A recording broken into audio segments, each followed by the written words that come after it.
All right, good evening. This is the Hanson Board of Selectmen's meeting for Tuesday, June 1st, 2021 at 5:30.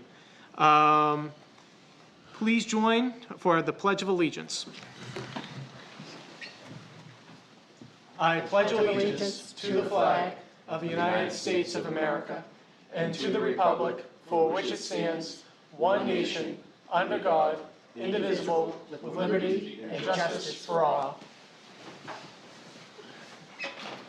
All right, I will entertain a motion to conduct strategy sessions in preparations for negotiation with non-union personnel or to conduct collective bargaining sessions or contract negotiations with non-union personnel pursuant to Mass General Law, Section 30A, 21, to wit, Highway Council 93, Local 1700. So moved. Second. All right, all in favor? Aye. 5-0. We are now in executive session, so if you guys just don't mind standing outside. Welcome back. This is our first meeting back in Town Hall after a year and a half of being remote, so it's nice to be back. With that being said, Mr. Weeks, do you mind reading this week's announcements? I would be happy to. Announcements. The town clerk's office will have special hours the week of June 7th. The office will be open Monday, Tuesday, and Thursday from 8 a.m. to 4 p.m., on Tuesday from 8 a.m. to 5 p.m., and it will be closed on Friday. The South Shore Regional Vocational Technical School District is seeking a new school committee member to represent the town of Hanson for a period of 3 years commencing on July 1st, 2021. Interested residents are encouraged to apply as soon as possible for appointment at the Selectmen's next meeting on June 15th, 2021. Applications for appointment and info on the committee are available on the town website, www.hanson-ma.gov.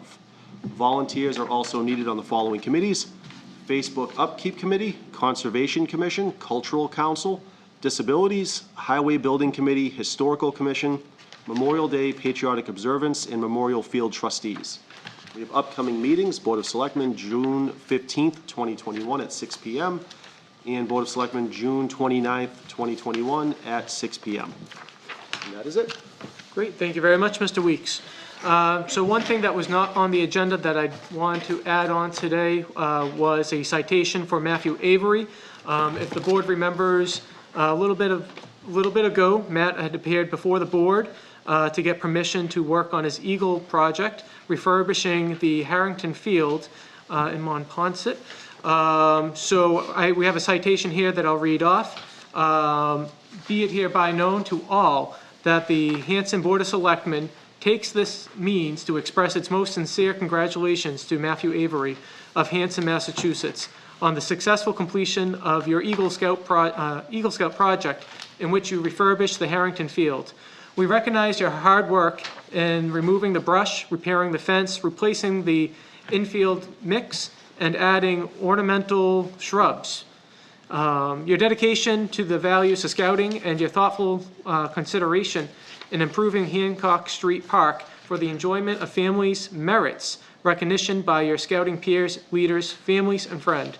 Your leadership and oversight during this project, from planning to fundraising through completion of this project, is impressive.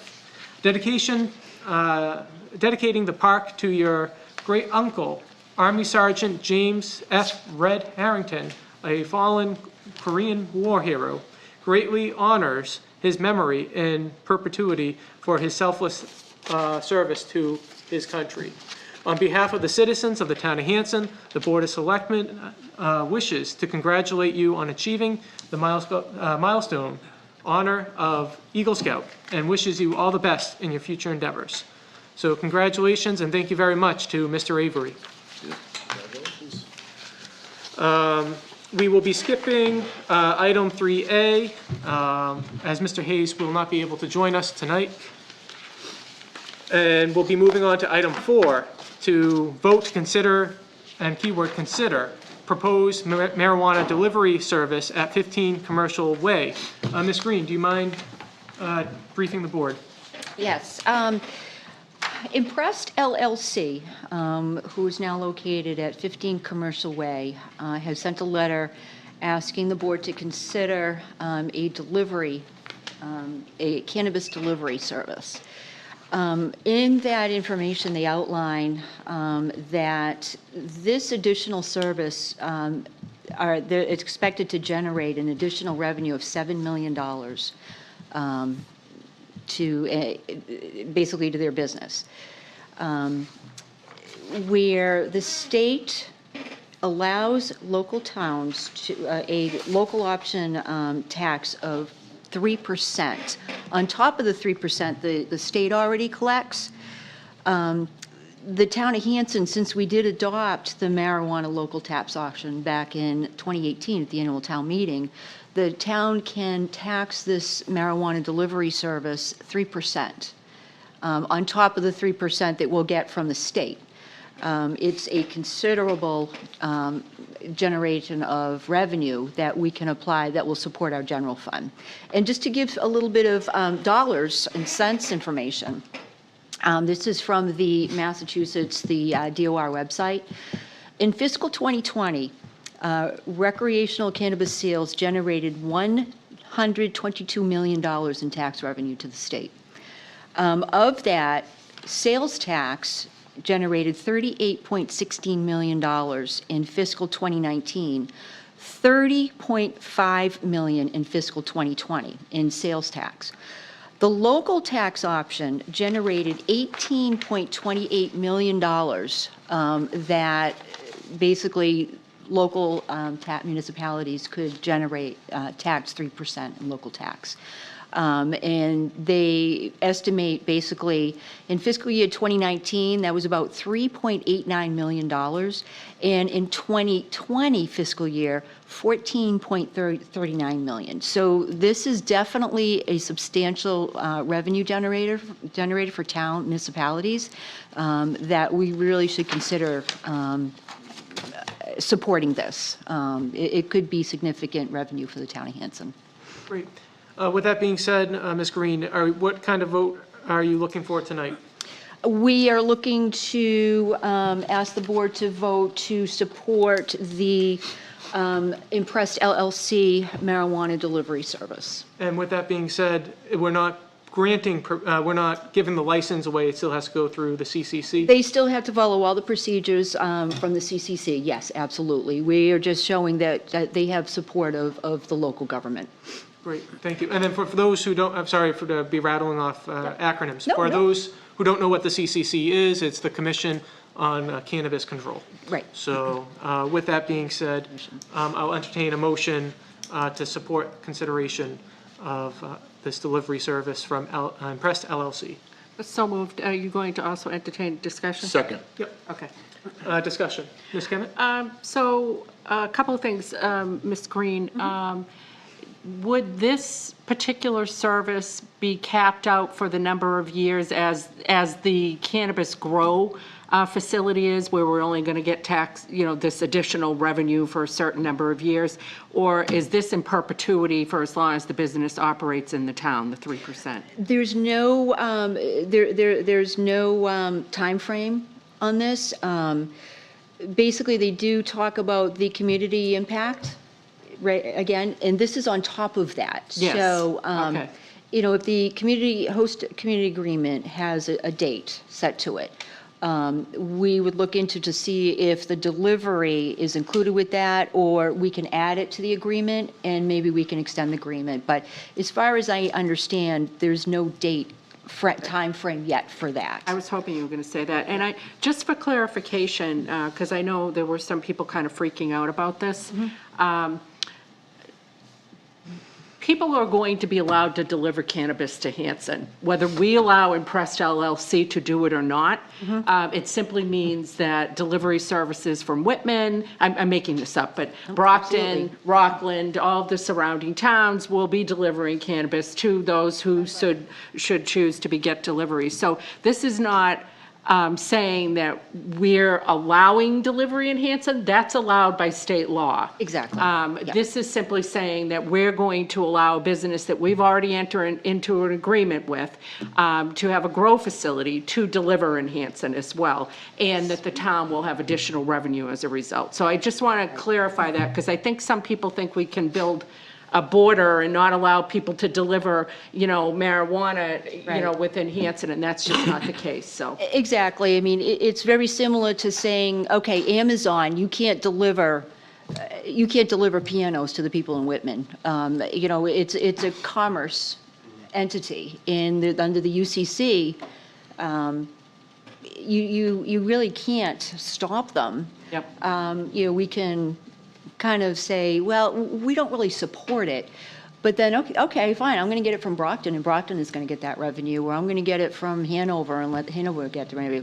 Let's keep it here in Hanson so that And we I know get the when revenue. Kenny and I visited In Good Health as part of our research we were doing for, the grow facility that was here in Brockton, he was already delivering, In Good Health was already delivering medically. He had that infrastructure set up. Yes. And he's ready to, I believe he probably already has, I don't know for sure, but ready to pivot to, to recreational delivery. So there's already those around us that are doing that. Absolutely. But I guess, what is our next step once so we're just sort of getting back to them and saying, sure, we would like to work with you on that, but then I assume Kate will work with their attorney, we'll get some type of an addendum to our existing agreement or a separate agreement? Yes, or- we'd move in that direction. I mean, the delivery service part of this is still, I think, being worked on with the state and with any type of regulations. It's fairly new. They just wanted to see where the town stood on this aspect, and we can let them know that we support them. So when they apply for all the final licenses for that particular service, they can present a letter from the board saying that we support it and that we are not against it. Right, Because that has they look at that for consideration for their licenses. And just on a note, for the Brockton facility, I also got to tour the Brockton facility about 6 months after it opened. Yeah. And the owner there stated that within 6 months, they had already paid the town of Brockton $350,000 in 6 months. So it is definitely a significant revenue generator for municipalities. But, this is something that we'll follow closely and watch how the CCC, whatever regulations they're going to put in place for this type of service. But as far as policing who can and can't get it, I think that would almost be impossible. They don't plan to have big signs on any vehicles that are delivering this product to houses, so. Mr. Chair. Mr. Mitchell? So, Lisa, do you know, so if they're gonna be delivering marijuana, would it be for another retail institution? Because, retail is banned in Hanson, so they can't sell it from Industrial Drive. So I'm assuming that they would be delivering it for maybe a retail store like in Brockton or the retail store in Rockland? Yes. Do we know that? I don't have the specifics on that. We'll make sure that they understand that retail sales is not valid in the town of Hanson. I'm just assuming that and I think the delivery component is separate from the host agreement. Yes, From yes. talking in the past that it's totally. Lisa, the letter specifically says, to Kenny's point, that products directly to consumers at a residential address from a licensed marijuana retailer. So I think that's, they're Yes. acknowledging. So they're to not your- gonna be selling it direct. That's what from- it looks like to me. From Yeah. Hanson, but if another store, they can deliver it from another retail store. Yeah, they'll deliver which it is- to another store, and then that store will deliver to the town of Hanson. But yeah, I mean, which works out well on this end. Like I said, they are just providing the product to other stores in the area, and then it could be coming right back into Hanson. Excellent. Mr. Hickey? So Lisa, my question would be, obviously, the 3% of $7 million, if I did my math right, that's $210,000. And then we're gonna get another 3% from the state, Get another 3% from the state. so that's yes. another 210,000? Possibly, I don't know the formula that state uses, fine. but, with the state, Ballpark. I can't even fathom a ballpark. Okay, so I mean, if this. I can. Ballpark is around $420,000. Yep. So we I'm could in. possibly be looking at, $600,000 within a first or second year. Right. Of additional revenue that will support our general fund. But Right. to And- Jim's point, and through you, Mr. Chair, can we get refreshed financials? Like, I feel like it's been a while since we've talked to them about what they're, and it, you know, there've been a few hiccups, a few little stalls along the way. And I feel like I can't wrap my mind totally around, and I would like to know, when do they think we're gonna start receiving some revenue, both from the grow facility and then if the delivery gets through? And again, I know it's all contingent on the CCC and, you know, and other hoops and all of that, but could we get like more of a timeline and then more of a financial projection from them? Sure. I'll be happy to reach out to them and introduce myself and see if I can get that information. And it's interesting, the Division of Local Services, who they have all of the revenues for each town. So far, the cannabis line is empty, so I don't think they've caught up yet with entering how much municipalities are actually getting from this. I have yet to see one line cannabis filled out through the Department of Local Services. But I'll certainly reach out to LLC, introduce myself, and see if we can get that information and, you know, start generating a relationship with them to keep up to date with all of this. Ms. Green, when you're on the phone with Impress LLC, is it possible for you to ask if it would be possible for the board to kind of take a tour of the Absolutely. facility? They actually invited the board last week. They said, however, Great. it's really Oh, great. quite dusty right now because they're really in the thick of construction. But anytime the board would like to go, absolutely. That the might be a great invitation time to is kind of open. go and get a refresher and Yeah. go from there. Yeah, see what they're up to. Mr. Weeks, did you have anything to add? No, I think that a little bit of everything. I'd like to be able to have an opportunity to meet with them and look at the proposal, as I think we're considering a proposal right now. So I'm interested to see financially what they're looking to do, what their business model is, how they plan on setting it up, and where they actually plan on getting their product from. I'm interested in that, because I believe with the delivery service, they can store things on site, so I'm curious if that they're actually planning on doing that, or if they are getting it from retail stores and then bringing it, because I think there's a distinction there. Just curious, or if they're planning on doing both. I'd just like to get an idea of that. Great. So we have a motion and second. Mr. Hickey? Yeah, I just wanted to make a closing statement, Mr. Chair. Sure. This was Article 24, I believe, at the last town meeting. I voted no. The four selectmen at the time voted yes. I voted no. I was wrong. I don't know how the vote's going to turn out tonight, but after basically the money, I'm going to change my mind and actually vote for this. Great, thank you. With that all being said, all in favor? All right, passes 5-0. And you're not wrong, you just got more educated. Yeah, thanks. We all evolve. I mean, you know, you learn We'll stuff. move it and Kenny you know. seconded it. All right, next item on the agenda, item 5 on your iPad, Housing, Hanson Housing Authority repositioning vote. Ms. Green, would you like to give us an update? Oh, okay. Okay, Mr. Chair, as a member of the board, I'll read the letter from the Hanson Housing Authority. The United States Department of Housing and Urban Development started a program to address the large and growing backlog of capital needs in public housing and to preserve the availability of affordable housing assistance. Historically, the subsidy received from HUD has not been enough to address the physical needs of aging properties. Removing assets from HUD and repositioning them to project-based Section 8 allows housing authorities to receive housing assistance payments and to seek out private funding if needed.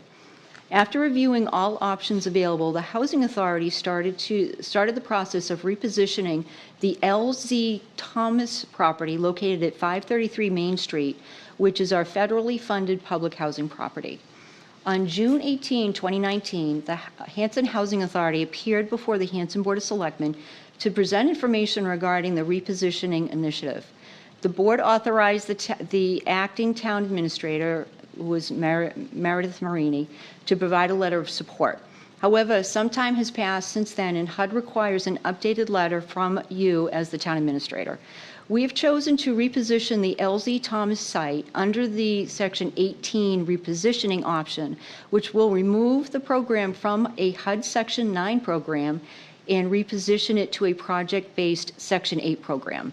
It will remain as low-income affordable housing, and we respectfully request to continue our pilot program within the town. So basically, they are asking for an updated letter of support from the interim town administrator, who would be myself, so that they could move forward with repositioning this property from the Section 18 to the Section 8 program. Great, thank you. Do I have a motion? So moved. Second. Moved and seconded? All in favor, or discussion? So I just want to, and this is so handy because we've got Mr. Weeks, who's been on the Housing Authority. I'm hoping that the existing residents won't be impacted by this, and if I just put you on the spot to answer a question that you don't know, I'm sorry. I'm sorry. Former Housing Authority member, but yes. So I'm just, do we have an assurance, like, I don't want people sent packing because we're, people that are vulnerable already and are in this housing. I don't want to send them packing because we're, supporting the repositioning. Do we know, does that just mean sort of as attrition happens there, that they're going to replace these folks with the Section 8 folks, or? Oh, no, I don't believe it talks about that at all. I think what it's doing is it's just allowing the allocation of funds for capital needs. Okay. To be repositioned from a Section 18 type of housing to a Section 8 program. So I think Okay. it's just a way that they're just moving funds around. Okay, so it's just a formality of It's where a the funds are right, allocated. it's not Okay. going to, it's not going to remove any residents living in those Okay, housings. great. It's just Thank to you. address capital needs. Sorry about that, Mr. Weeks. No, that's a great it's- question. it's fine. Great question. So with that being said, any other discussion? All in favor? 5-0. All right. Vote to change Economic Development Commission to Economic Development Committee. Ms. Kemet? Yeah, so something jumped the track a while back, and as the Economic Development Committee was meeting to discuss our mission, we pulled out our mission statement and noticed that somehow it unwittingly, we got called the commission, which seems to imbue us with more power than the committee has. So I think we want to probably walk that back as a board and make it the Economic Development Committee. Hopefully that all makes sense. Thank you. Do I have a motion? So moved. Second. Moved and seconded. I beat you both times, Joe. You did, you're Any fast. discussion?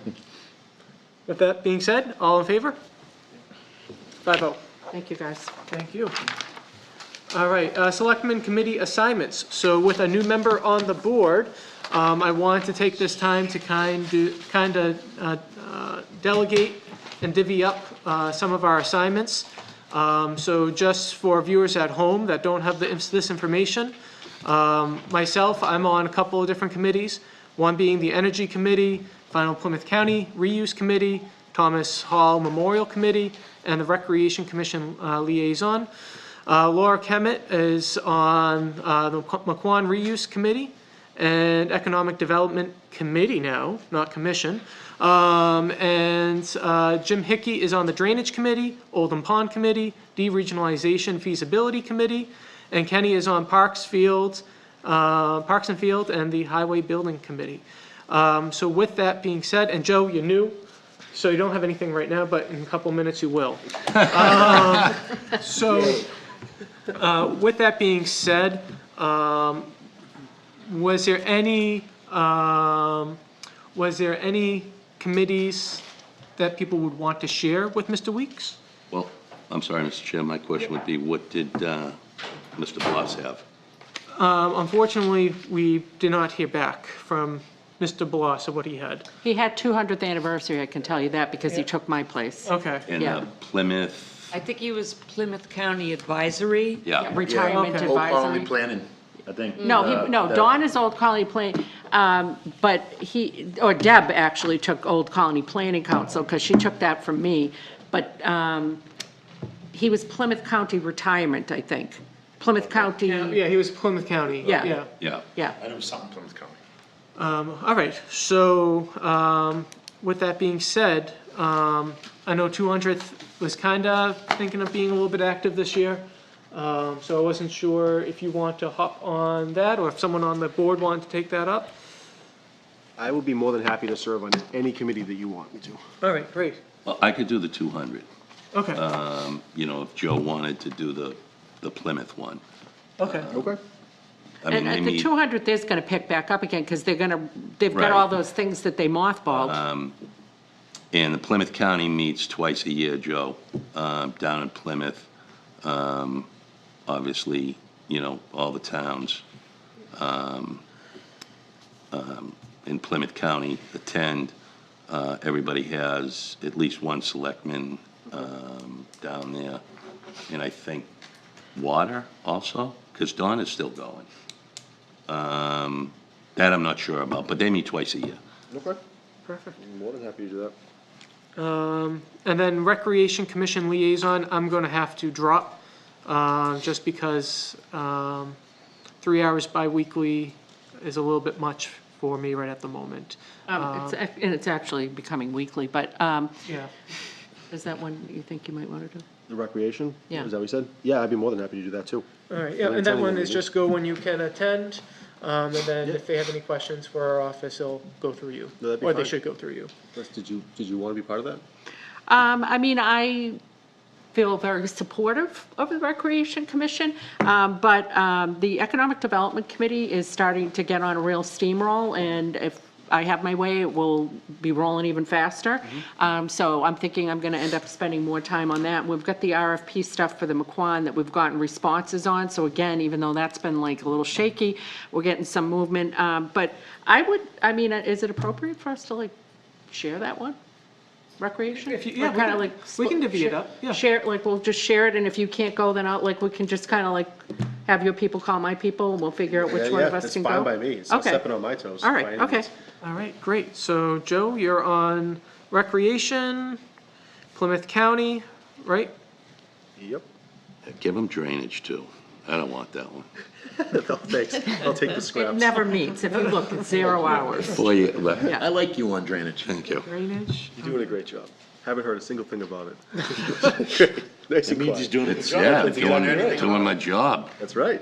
All right, perfect. And when we do the other committee assignments, on the 15th. Yep. Could we put a placeholder in there for bylaws? And the reason I mention that specifically is A, long overdue. Yep. But B, it's definitely coming up in the Economic Development Committee that we need to have some more friendly zoning bylaws. And so I think the timing is right for that. All right, and do you have an idea how much time that may Oh, it's consume? going to be a huge overhaul. It really is. And it's going to involve probably planning, ZBA, conservation. And I'd love to sign up just because I think there's going to be there's that a lot of- dovetail with the Economic Development Committee. But if you can just, because I know in years past, we've kind of passed it by as though it wasn't something that needed to be attended to, So and can we that's, tentatively put your name next to it? yes, Okay, yeah. so that would be great. And, Yes. I'm sorry, Mr. Chair, and if, you know, Laura ends up doing that and it becomes a commitment, I'd be more than willing to help Laura out on some of the other stuff. Obviously, the 200 anniversary committee is for the rest of this year only, and the deregionalization feasibility committee will be over by October town meeting. I think I said it at a previous meeting that July 28th, the firm that we hired will, everything will be done. It'll go to my committee, and then we'll present it to you, and then, you know, it'll go in front of the town. Well, again, not to go too off script because we're like, woo, but I was kind of hoping, Jim, that I could get you to help me with Hanson Day, which the Economic Development Committee and the Hanson Business Network are tentatively going to try to do in September, and I was kind of hoping I could get somebody else on the board to help me with it. Sure. So can you pencil that into your calendar? Yep. Okay. Because I'm wicked busy right now. All right, Greer, do you have all that? I do. All right, Thank you. perfect. So with that being said, at some point in the year, if it just becomes too much or life throws something your way, we can always revisit our committee assignments and reorganize again if we need be. So I really appreciate that. And with that being said, we can move on to also discussing maybe a liaison to the Finance Committee. The only thing I see a problem with that is, I believe they kind of meet at the same time as we do.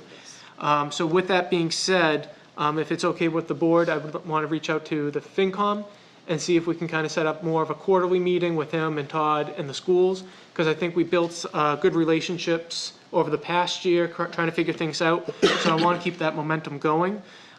So I'll come back to the board with an update, and we can discuss quarterly meetings if the whole board wants to be involved, or if it's just okay just for 1 or 2 selectmen to meet and go from there. Is that okay? Sounds good. Sounds good. As long as everybody's kept in the loop, I mean, yeah. Excellent. All right, so the big and main event for tonight is rescinding COVID declaration of the state of the emergency. So as everyone knows, we are on the up and up, and the governor last week had declared the emergency to be over as the state is meeting the vaccination goals. So it's been a long time coming and really exciting stuff. With that being said, is there a motion to end the state of the emergency? Second. Moved and seconded? All in, Beat you that time. I got nothing. you got nothing? Okay. No discussion? Mr. Dyer, do you want it on June 15th? Because that's the That date. will coincide? Yeah, so it would coincide with the governor? Sure thing. That'd be perfect. Great, thank you. Yep. All right, with that being said, all in favor? All right, 5-0, and better days ahead. So, with that being said, one thing that came, a good thing that came with COVID was the ability to extend outdoor dining all throughout the town in different circumstances and different timelines. So I would like a motion to extend outdoor dining to December 1st, 2021. So moved. Second. I think this was, I try to look for silver linings. And in COVID, this was the silver lining to try to help all of these restaurants expand their footprint outside, because there's a lot of people who don't feel comfortable, even still, eating inside. Is December 1st the absolute latest we can push it? And I recognize that part of what we were allowed to do because of the state of emergency was somewhat circumvent some of the bylaws we have about constructing those types of outdoor arrangements. And I have to say, all the restaurants in Hanson were extremely creative about the way that they interpreted this. And the building inspector was awesome. He worked with them and really helped them do it. And I know I've heard from every single one of them that it helped their revenue last year. So I would really like to try to explore a way we can push this envelope past December 1st. So do we know? So with that being said, I read an email from M&A. They were saying that the legislature needs to pass Okay. something on their behalf before the towns are able to do this year in, year out.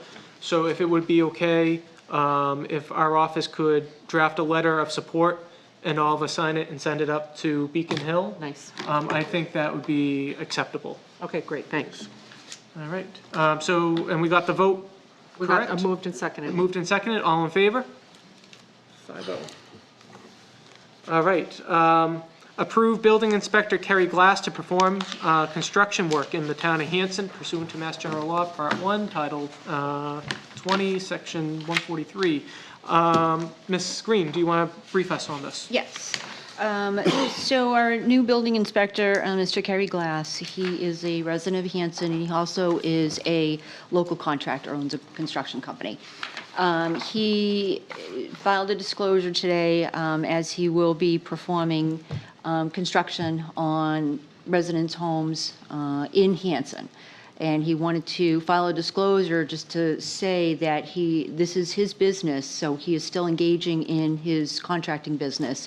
However, he is not engaging in any contract that has municipal ties to it, therefore has no financial interest in anything that has to do with the municipality.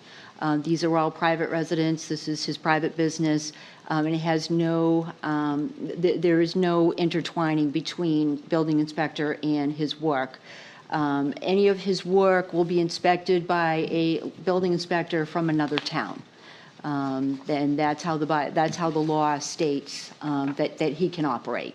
He can't inspect any of his own work. He can just reach out to another town and ask that building inspector to come out and inspect any work that he has done within the town. But he did want to file that disclosure that he's going to continue to run his contracting business in the town of Hanson with providing services to residents in Hanson.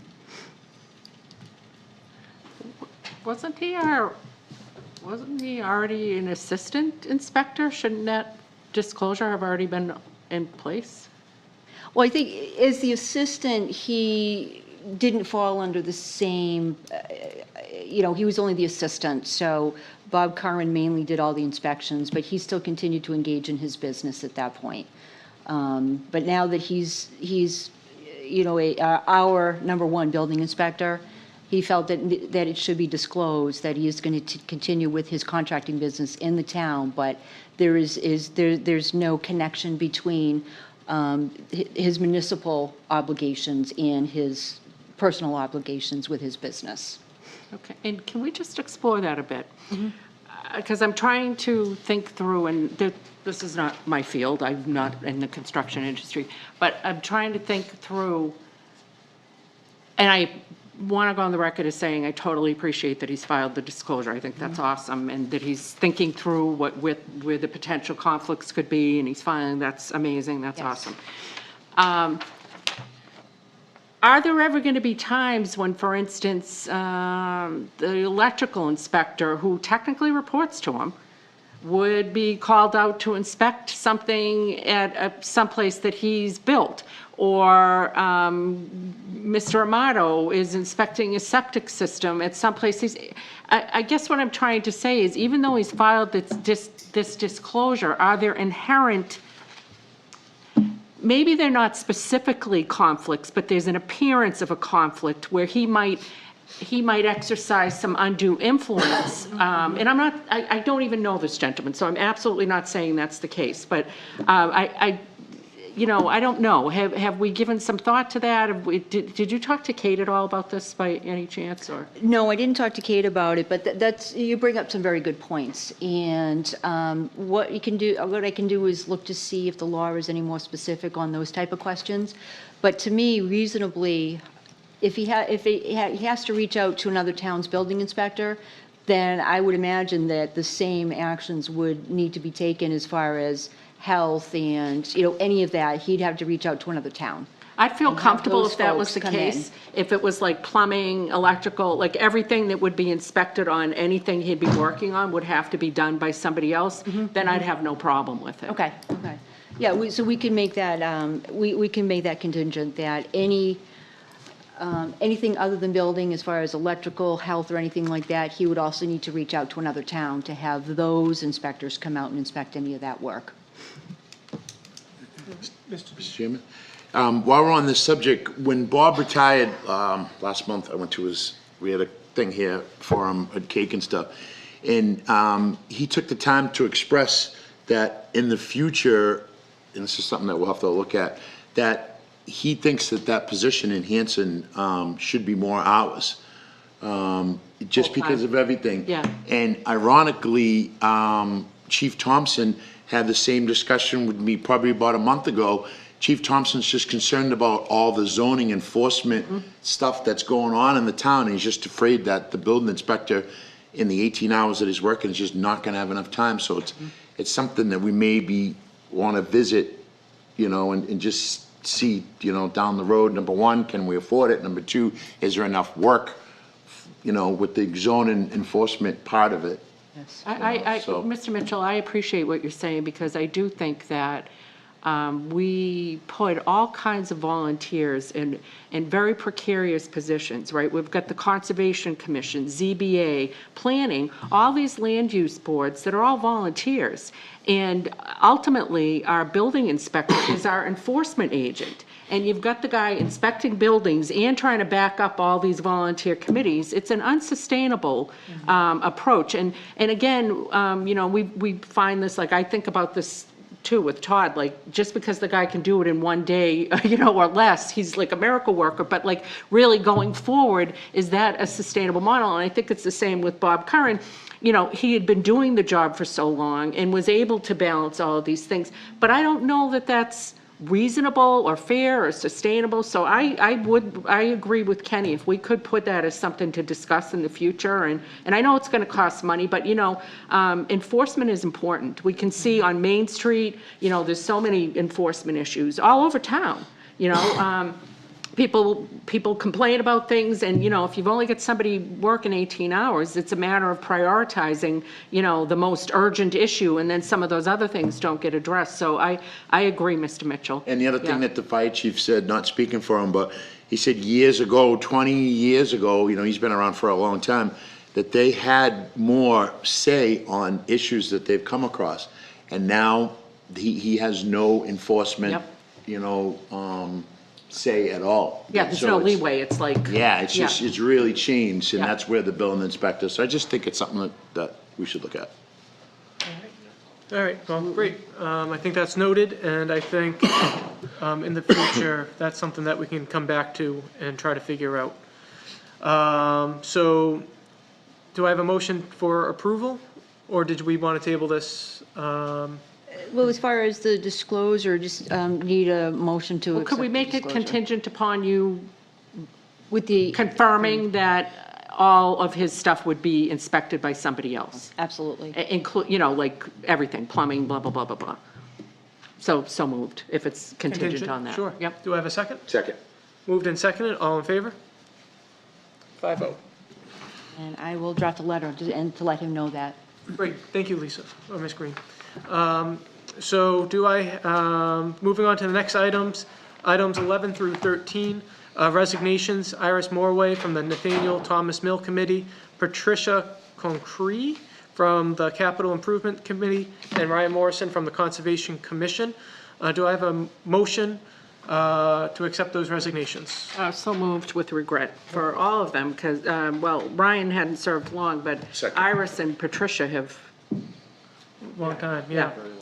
So we have a motion and a second. All in favor with regret? Aye, 5-0. All right, Town Administrators Report. Ms. Green. First official. Mr. Chair, members of the board, first and foremost, I would like to recognize our Veterans Agent, Tim White, for organizing a very, very nice Memorial Day service. Unfortunately, an issue came up and he found it necessary, he needed to step away, and our own chair, Mr. Selectman Dyer, stepped in to handle the officiation. I'd like to also make a shout out to the Boy Scouts who helped with all of the flags over at Fern Hill Cemetery, and as well as shouting out to Fern Hill Cemetery for hosting the event. And then Pastor Chris from the Baptist Church also for officiating the ceremony, and our reenactors for being there, and our local Legion. So kudos to all for a very nice ceremony. Unfortunately, the weather was kind of yucky, but it was a very good turnout. I'd also like to talk about the construction project that's going on over by County Road, High Street, and by the Dunkin' Donuts there. It's almost complete. I believe the last portions of that are going to be the lines that they're going to paint in the street. I understand there's a little confusion on the two stop signs at County Road and High Street, and then the signal. So reach out to Jameson and see if he has some ideas and thoughts on how we can fix that little problem, because it can become a safety issue with the two stop signs, and then if you have someone coming down County Road, they see the green light, and the stop sign disappears, and they just continue forward. So that's a little issue that I'll work with him and see if they have some thoughts of how we can rectify that situation. And then, just as you know, this is my first full day back and officiating the meeting here. Just like to ask to maybe some of the selectmen have some direction and goals and objectives for me. John did a great job with accomplishing the goals and directives that you set him on a path for, and I'm hoping that I can continue that. The street lights are one that I would really like to be a part of, as well as helping to do what I can with the recreation and Camp Quaney, hopefully getting that organization into a better position so that it can better serve the town and the residents of Hanson. Excuse me, Lisa. Yes. Through you, Lisa, to you, Mr. Chair. I assume we're going to put that on the agenda at some point, that we're going to brainstorm and come up with goals and a vision and. I was Yeah. just about to say, Yeah. I want, a couple of things, is one, yes, we'll come up with goals and objectives Yep. for Ms. Green over her tenure for the next couple of months. But also, too, one thing I want to float with the board was to see if you guys would be interested with maybe doing a full day of brainstorming on different, just different things throughout the town. How do we improve communication? How do we break down silos? And our overall goals and objectives of this board. I know it's a lot, I would love it. All day? all day. Yep, I'm in, I'm in. So You buying the coffee? I'll bring up the coffee. I'll even bring donuts. But, Oh, Kenny's in. yeah. But overall, I think this is something that this board has not done, at least the 3 years that I've been involved. Right. And I think it would be very beneficial to the community that we serve, that we can kind of have brainstorming, maybe an unstructured conversation about things, because lots of times, the only time that we can make our goals and objectives is in this meeting with a very concise time period. So I think it might be a good thing to move the town forward with open conversation and go from there. So, I love it, and I support your idea. Yeah, I think it's a good idea. Yep. I have lots of ideas that I'd like to bring up, so I think it'd be a great. yeah, so opportunity. start jotting down your own personal goals and objectives that you would personally like, and then also goals and objectives that you'd like for Ms. Green to do, and then we'll address them all at this retreat. Cigarette breaks? Cigarette breaks, absolutely, sure. Sounds therapeutic. Yep. And last but not least, I'd like to just address the Hanson Police and Fire and Whitman Police and Fire. Just wanted to let it be known that there's been apparently a black bear sighting in the area of Whitman, Rockland, and Hanover. And they just want to remind everybody, do not approach the bear. If you see the bear, you can certainly give the fire or police a call. But they also suggest, please cover your trash barrels. Do not leave any unopened trash barrels or compost bins or bird feeders around, because bears are very attracted to food. And if you see this black bear, they say it's a 2 to 3 year old black bear, just stay away, do not approach it, and contact police and fire. Keep your family safe. And, if you have little dogs or cats, definitely keep an eye on them. And Lisa, is there anything we can actually do? Because I've had people reach out and say like, well, can't you guys trap it? Can't you tranquilize it? I mean, we've had some pretty outrageous suggestions as well. But, is there like Mass Wildlife and Fisheries or like our animal control officer? Like, is there anything we can do other than letting it roam the streets of Hanson, freely raiding people's garbage and grills and beehives? You leave it alone, that's what you do. Yeah, there wasn't Wildlife. anything further Yeah, other right, than just, yeah. just don't approach it and leave it alone. I'm sure that the police and fire are working with the Mass Divisions of Fishery and Wildlife to keep an eye on it and make sure it's not putting any residents in danger. All right, but as far as we know, there's nothing like, well, I'd say proactive, but it's already here, so it's reactive. But is there anything we can actually do other than? I think the only time that Mass Wildlife and the Environment Police will do anything is if the black bear becomes disruptive to the community. Okay. So if it starts, coming in and raiding your picnic baskets, your grills, and whatever else, and it's becoming disruptive, then yes, they'll remove Okay. it from the community. But I think it just as a standby, just a. Yeah, if it becomes a threat to human beings, then Like a that's. public- They Right, gotta yeah. tranquilize it, but right now they're gonna just leave it alone and it's wildlife. Yeah, Like everything else just Yeah. runs in our backyard. hopefully it will just, I don't know, go to Rockland to go over the line, I don't Yeah, know. but- don't encourage it, don't, allow any food to be out there, because once they know that this is an area that they can get food, then they'll stay. But if it's an Yeah. area that they can't get into anything, then they'll move on to maybe one of the other towns. Good point. All right, so with that being said, we have about a half hour, 25 minutes to our next item on the agenda, which is attend the local rapid recovery program presentation. Laura, would you want to give us a quick preview of tonight's presentation? I mean, well, you mean kind of a summary of what we're doing? Yeah, just a Okay, yeah. summary, just for folks at home. So our discussion, the Economic Development Committee has been, we've probably had like 4 or 5 meetings. We're just starting to, get some steam going. We've been working with Deb Petty. She's done an excellent job of reaching out and applying for this particular state grant, which got us funding to hire a consultant. And tonight's focus of the discussion is to work with this consultant, and he's from Stantec, Phil Schaffer, and to brainstorm about what is it we would like to see on Main Street. What do we think the impediments are? We've already talked to him, and obviously he does this for a job, so he's already made his own personal assessment and professional assessment, and he certainly knows, sewer, septic, water issues, conservation issues, wetlands. He knows all of that.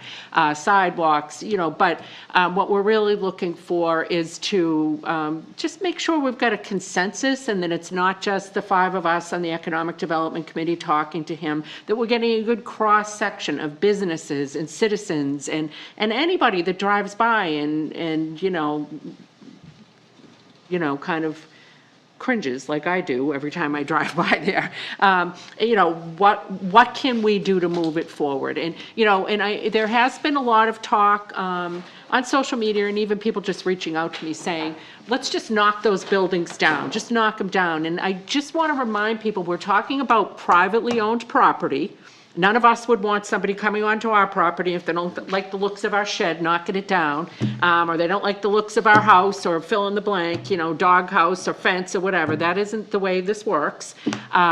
We do try to encourage, and Mr. Curran, our prior building inspector, was pretty good about trying to support those businesses on Main Street, but encourage compliance and try to enforce. But again, to Kenny's point, if we had somebody full-time, we could probably do a lot more.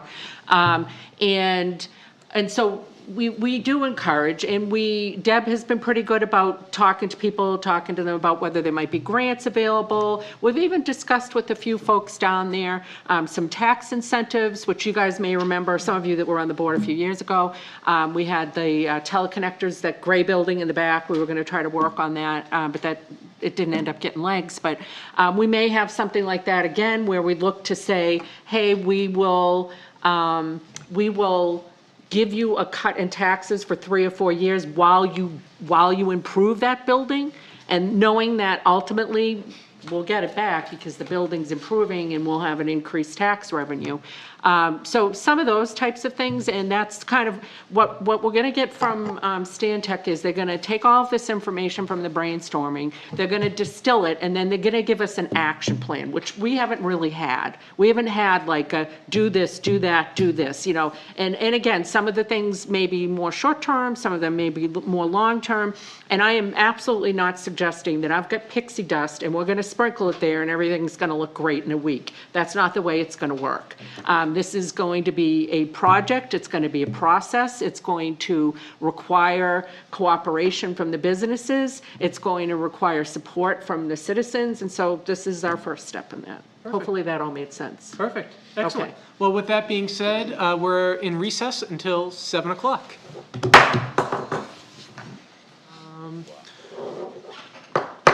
All right, it's about 7:05 or so here in the Board of Selectmen meeting. We'll be coming out of recess and heading over to the Hanson Economic Development Committee meeting. Okay. And I'll hand it over to Laura. And are we live now, Heather? Yes. Okay, great. All right, well, good evening. Tonight is June 1st, and this is the Economic Development Committee meeting. The time is roughly 7 o'clock, and I am joined tonight by several folks on our Economic Development Committee. Jim Garanitis. Jim, can you give a wave to us? Awesome. Dan Bathalon. Can you give a wave, Dan? Great. And Kevin Cohen. Kevin, you mind? Awesome. All right. And the committee has been meeting for a couple months now, And one of the things that we've been working on is the Rapid Recovery Program grant. And Deb Petty, our town planner, put in quite a bit of time and effort on getting the town this grant, which allowed us to hire a consultant from Stantec. And with us on this call is the consultant, Phil Chafing. Phil, if I killed your name, I'm sorry, Phil. I told you I'd probably do that forever. And Phil is going to take it over. I just want to give a couple of ground rules before we start. We're going to start off with Phil kind of telling us what the local rapid recovery program is, opening it up for discussion. We've got some folks online. Mr. Campbell from the Hanson Planning, thanks, Joe, is here to kind of help field questions. And this is a very new forum that Whitman Hanson Cable partnered with us on doing. And so please be patient and merciful if things don't go well. I'm glad to have this participation. It's great. It ensures that we'll get a good cross-section of opinions, and hopefully the end product will be will be all the better for it. And with that, I'm going to turn it over to Phil. And just keep in mind that ultimately Phil is going to give us a project plan of sorts, things that we can do to improve that area from on Main Street that is roughly from High Street to Elm Street. So that's the area we're really focusing on tonight with this conversation and with this grant. And with that, I'll turn it over to you, Phil. Great. Thank you very much and welcome everyone. I'm very excited and glad to be here with you tonight. I'm going to pull up our presentation for tonight. And as was stated in the introduction, my name is Phil Chafing. I am an urban designer and urban planner with Stantec. We are an engineering, architecture, and design firm, offices in Boston and across Massachusetts and the country. And we are serving as the plan facilitator for Hanson's Rapid Recovery Plan Program grant. And we'll talk a little bit about this program and what we're trying to achieve through it tonight. Then we'll also share the kind of diagnostic results, our first phase of work over the last couple of months. We came down, we walked around Hanson with Deb and with Jim, a member of the Economic Development Committee, to kind of better understand this part of Hanson and kind of its role in the economy and the community here. So we'll talk a little bit about some of our findings from that. And then what we're really interested to hear from you are your thoughts about, what are some of the most important needs of this area? Whether that's related to responding to the economic impacts of the COVID pandemic or just a general long-standing need. And then also to help us think together about some initial priorities for this area as we look to move forward. So to begin with the project background, this Rapid Recovery Plan program is being offered by the Massachusetts Department of Housing and Community Development, DHCD. And they put together this grant program for Massachusetts communities as a way to respond to some of the economic impacts of the pandemic over the past year in downtown and commercial environments. And so the goal of this program is to, over the course of the next few months, to develop an actionable project-based recovery plan that is tailored to the specific needs that we've identified over the last couple of months. Some of those may be related to COVID-19 and the restrictions put in place with that. Some of it might just be longer standing needs that, if we can help address those, might help support the local business community and help improve their performance and function. And so there's a link at the very bottom of this PDF of the presentation will be posted online after the meeting. And so you can click on that link to check out some more information about the program. So Hanson is one of 120 communities across Massachusetts that are participating in this, one of 43 that they categorize as small communities that are part of this. And one of the benefits to that is there's a lot of knowledge and information sharing going on as well between different communities to talk about some of the shared challenges and opportunities that they see that they're facing. And as was mentioned before, our particular focus area for this is the area around the commuter rail station. So this is Main Street. On the left of your screen is Elm. And so if you go just a little past that, that includes kind of the Ace Hardware store and then the little strip retail center just beyond that. And then extends past the Dunkin' Donuts and the commuter rail station to the former Ocean Spray building, Foster Street, and then stops just shy of High Street there.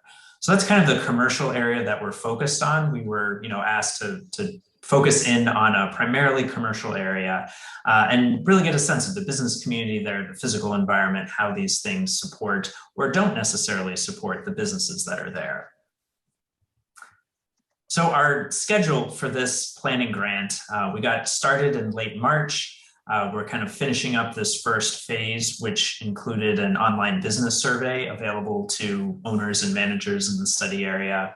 And we're really beginning right now phase 2. So begin to develop project recommendations, and your input tonight is one of the really important parts to help us understand, what types of projects should we be prioritizing and what types of needs are most important that we address here. Another interesting feature of this program is the opportunity to work with subject matter experts. The abbreviation is SME for them, but these subject matter experts are other consultants who specialize in very specific parts of downtown and commercial business environments. So it might be, online sales and marketing. It might be, small business support. It might be physical things, transportation improvements, public realm improvements, putting together facade grant programs, things like that. So we'll have an opportunity to get some specialized input from them along the way. And ultimately, where we're headed with all of this is by kind of late summer, August, to get to a draft plan, which we'll share for input and revisions, and then ultimately a final plan at the end of September. And that final plan document is really going to be a roadmap for how the town and business owners here and other stakeholders can take the next steps to work to continue to invest and improve in this, South Hanson Village business area that we're looking at. So, it is a planning grant. So at the end of this, what we're putting together is essentially a roadmap that says, here are the projects, here are potential funding sources, here are some of the responsible parties for these different projects, whether that's the town, business owners, someone else, and kind of a time frame for it. So it really is a roadmap to move forward. And we'll be looking to make recommendations in one of 6 main areas. So the first 2 are public realm and private realm. So public realm, think of streets, sidewalks, infrastructure projects, transportation, that sort of thing that's more under the purview of the town, for example. And the private realm is the individual buildings within the study area. So this is working with, individual building and property owners and landlords and business owners to improve, storefronts and building facades and signage and things like that.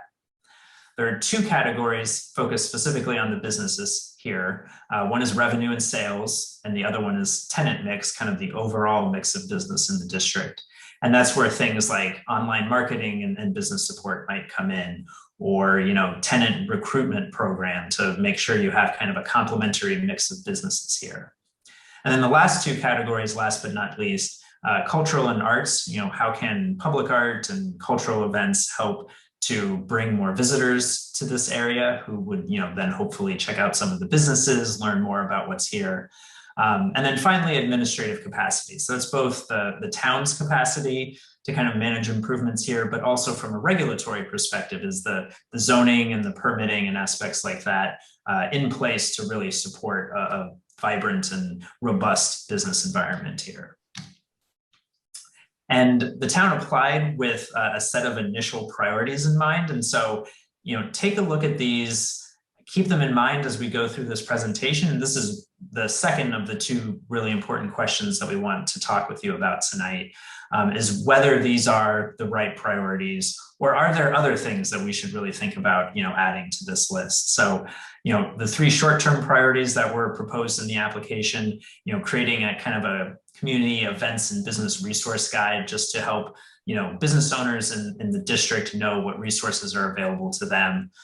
Technical training for that online business marketing component, and then potentially some kind of outdoor event or other way to showcase the businesses that are here and help residents understand if they need help with this service or that particular need that business might be right here in South Hanson Village, or broaden it to the whole town. And then looking at medium and longer term improvements, looking to improve the pedestrian, the bicycling environment here, creating a more, walkable commercial area, looking to improve the appearance of vacant storefronts, and then, facade improvement programs for buildings here. So again, these are the initial priorities, and we really do want to hear from you later in the meeting about, whether these are on the right track or if there might be other suggestions. We've already talked a little bit about, what we'll cover in the rest of the meeting here, just kind of sharing what we found so far and talking about some of our initial priorities. So in this first phase of work, our kind of diagnostic data collection phase, we were looking in four primary areas. What's the market like here? What's the physical environment like, the business environment, and that administrative capacity, kind of the regulatory component of it. So I wanted to start off sharing some of the results of our physical environment assessment. On the next series of slides, you're going to see some that are formatted kind of like this. And just to orient yourself, DHCD, the Department of Housing and Community Development, gave us sort of a set of metrics or principles for each of these kind of design physical elements that we're looking at. And they essentially asked us to kind of rate the study area and give it an overall grade. So an individual building or sidewalk or area might be an A, but if the district overall is a B or a C, that's the grade that we would give the entire district. And then up in the top right corner, you'll see there are some questions from the business survey that kind of align with these categories. And if there's a question, you'll see that listed in the top right with an indicator on that scale of how the survey respondents kind of ranked that. So our major takeaways looking at the public realm. So again, this is kind of streets, sidewalks, infrastructure, transportation. Some of the key takeaways from that is that a real need for some major improvements here particularly to support pedestrian activity. Improvements to sidewalks and providing amenities that don't exist today. Things like street trees for shade in the summer, pedestrian lighting in case you're walking after sunset in the fall and the winter. Things like that to help demonstrate public investment here, but also just make it an environment that's more welcoming to people walking and biking. Identified a need for wayfinding signage, a way to help people kind of understand what businesses are here, where are they located, how do I get there, particularly at the train station, I think. And then thinking about connections to nearby neighborhoods. There are a lot of people that live around this study area, and some of those people might want the option to walk or to bike here instead of driving. And so trying to think about how those connections might happen. So we were asked to look at a couple of different elements. The first of those was sidewalks. And within this program, what we're looking to is to create, strengthen or create, walkable pedestrian environments. And that looks different in different places, but the general idea is that it's a place where you can walk and you feel safe and comfortable, and there are things to look at. So as we looked at this area by the commuter rail station, we kind of gave the overall study area a C. There are some sidewalks here close to the train station primarily, but they're really, fairly utilitarian. These are sidewalks that are right up against the road. They're not a place you're going to feel comfortable, walking up against traffic, particularly if you have kids or anything like that.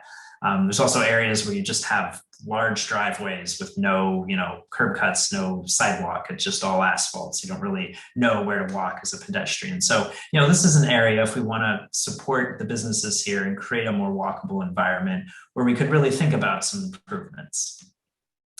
second element we were asked to evaluate was street trees and benches. And, here right now today, the district really doesn't have any street trees or benches, places for people to rest while they're out walking. So you can kind of see it's primarily just because there's not a lot of space today for those. So that's something, if that's what we're trying to create here, we can think about opportunities, places we may, begin to add some of those. Next category was street lighting. So this is, not just any type of street lighting, but thinking about lighting that helps, again, support people walking here. When you think about, early morning or the evening to catch a train, or to go to one of the restaurants here that, help light up the sidewalk, not just the road. And so we, ranked that as, again, there just really isn't much pedestrian lighting. The only examples we found of that was right at the train station, the sidewalk from Main Street to the platform. The other lighting that's there is, like you see on the right, really the much taller fixtures that are mounted on the utility poles that are really about lighting the street, not the sidewalk. And so as a pedestrian, it's very hard to be seen in the evening. The next category was wayfinding and signage. This is that kind of the overall district or study area. This kind of best practice example, if you get off the train, do you have a sense of where the restaurants are, where, are the trail access points, things like that. That doesn't really exist today. The signage that is there, again, is pretty utilitarian. It's pointing you to Route 27. It's, telling you where the police station is, or, this commuter rail station is actually on that sidewalk into the commuter rail station. So once you've gotten there, you probably know where the platform is, but there really isn't much wayfinding or signage elsewhere for the district.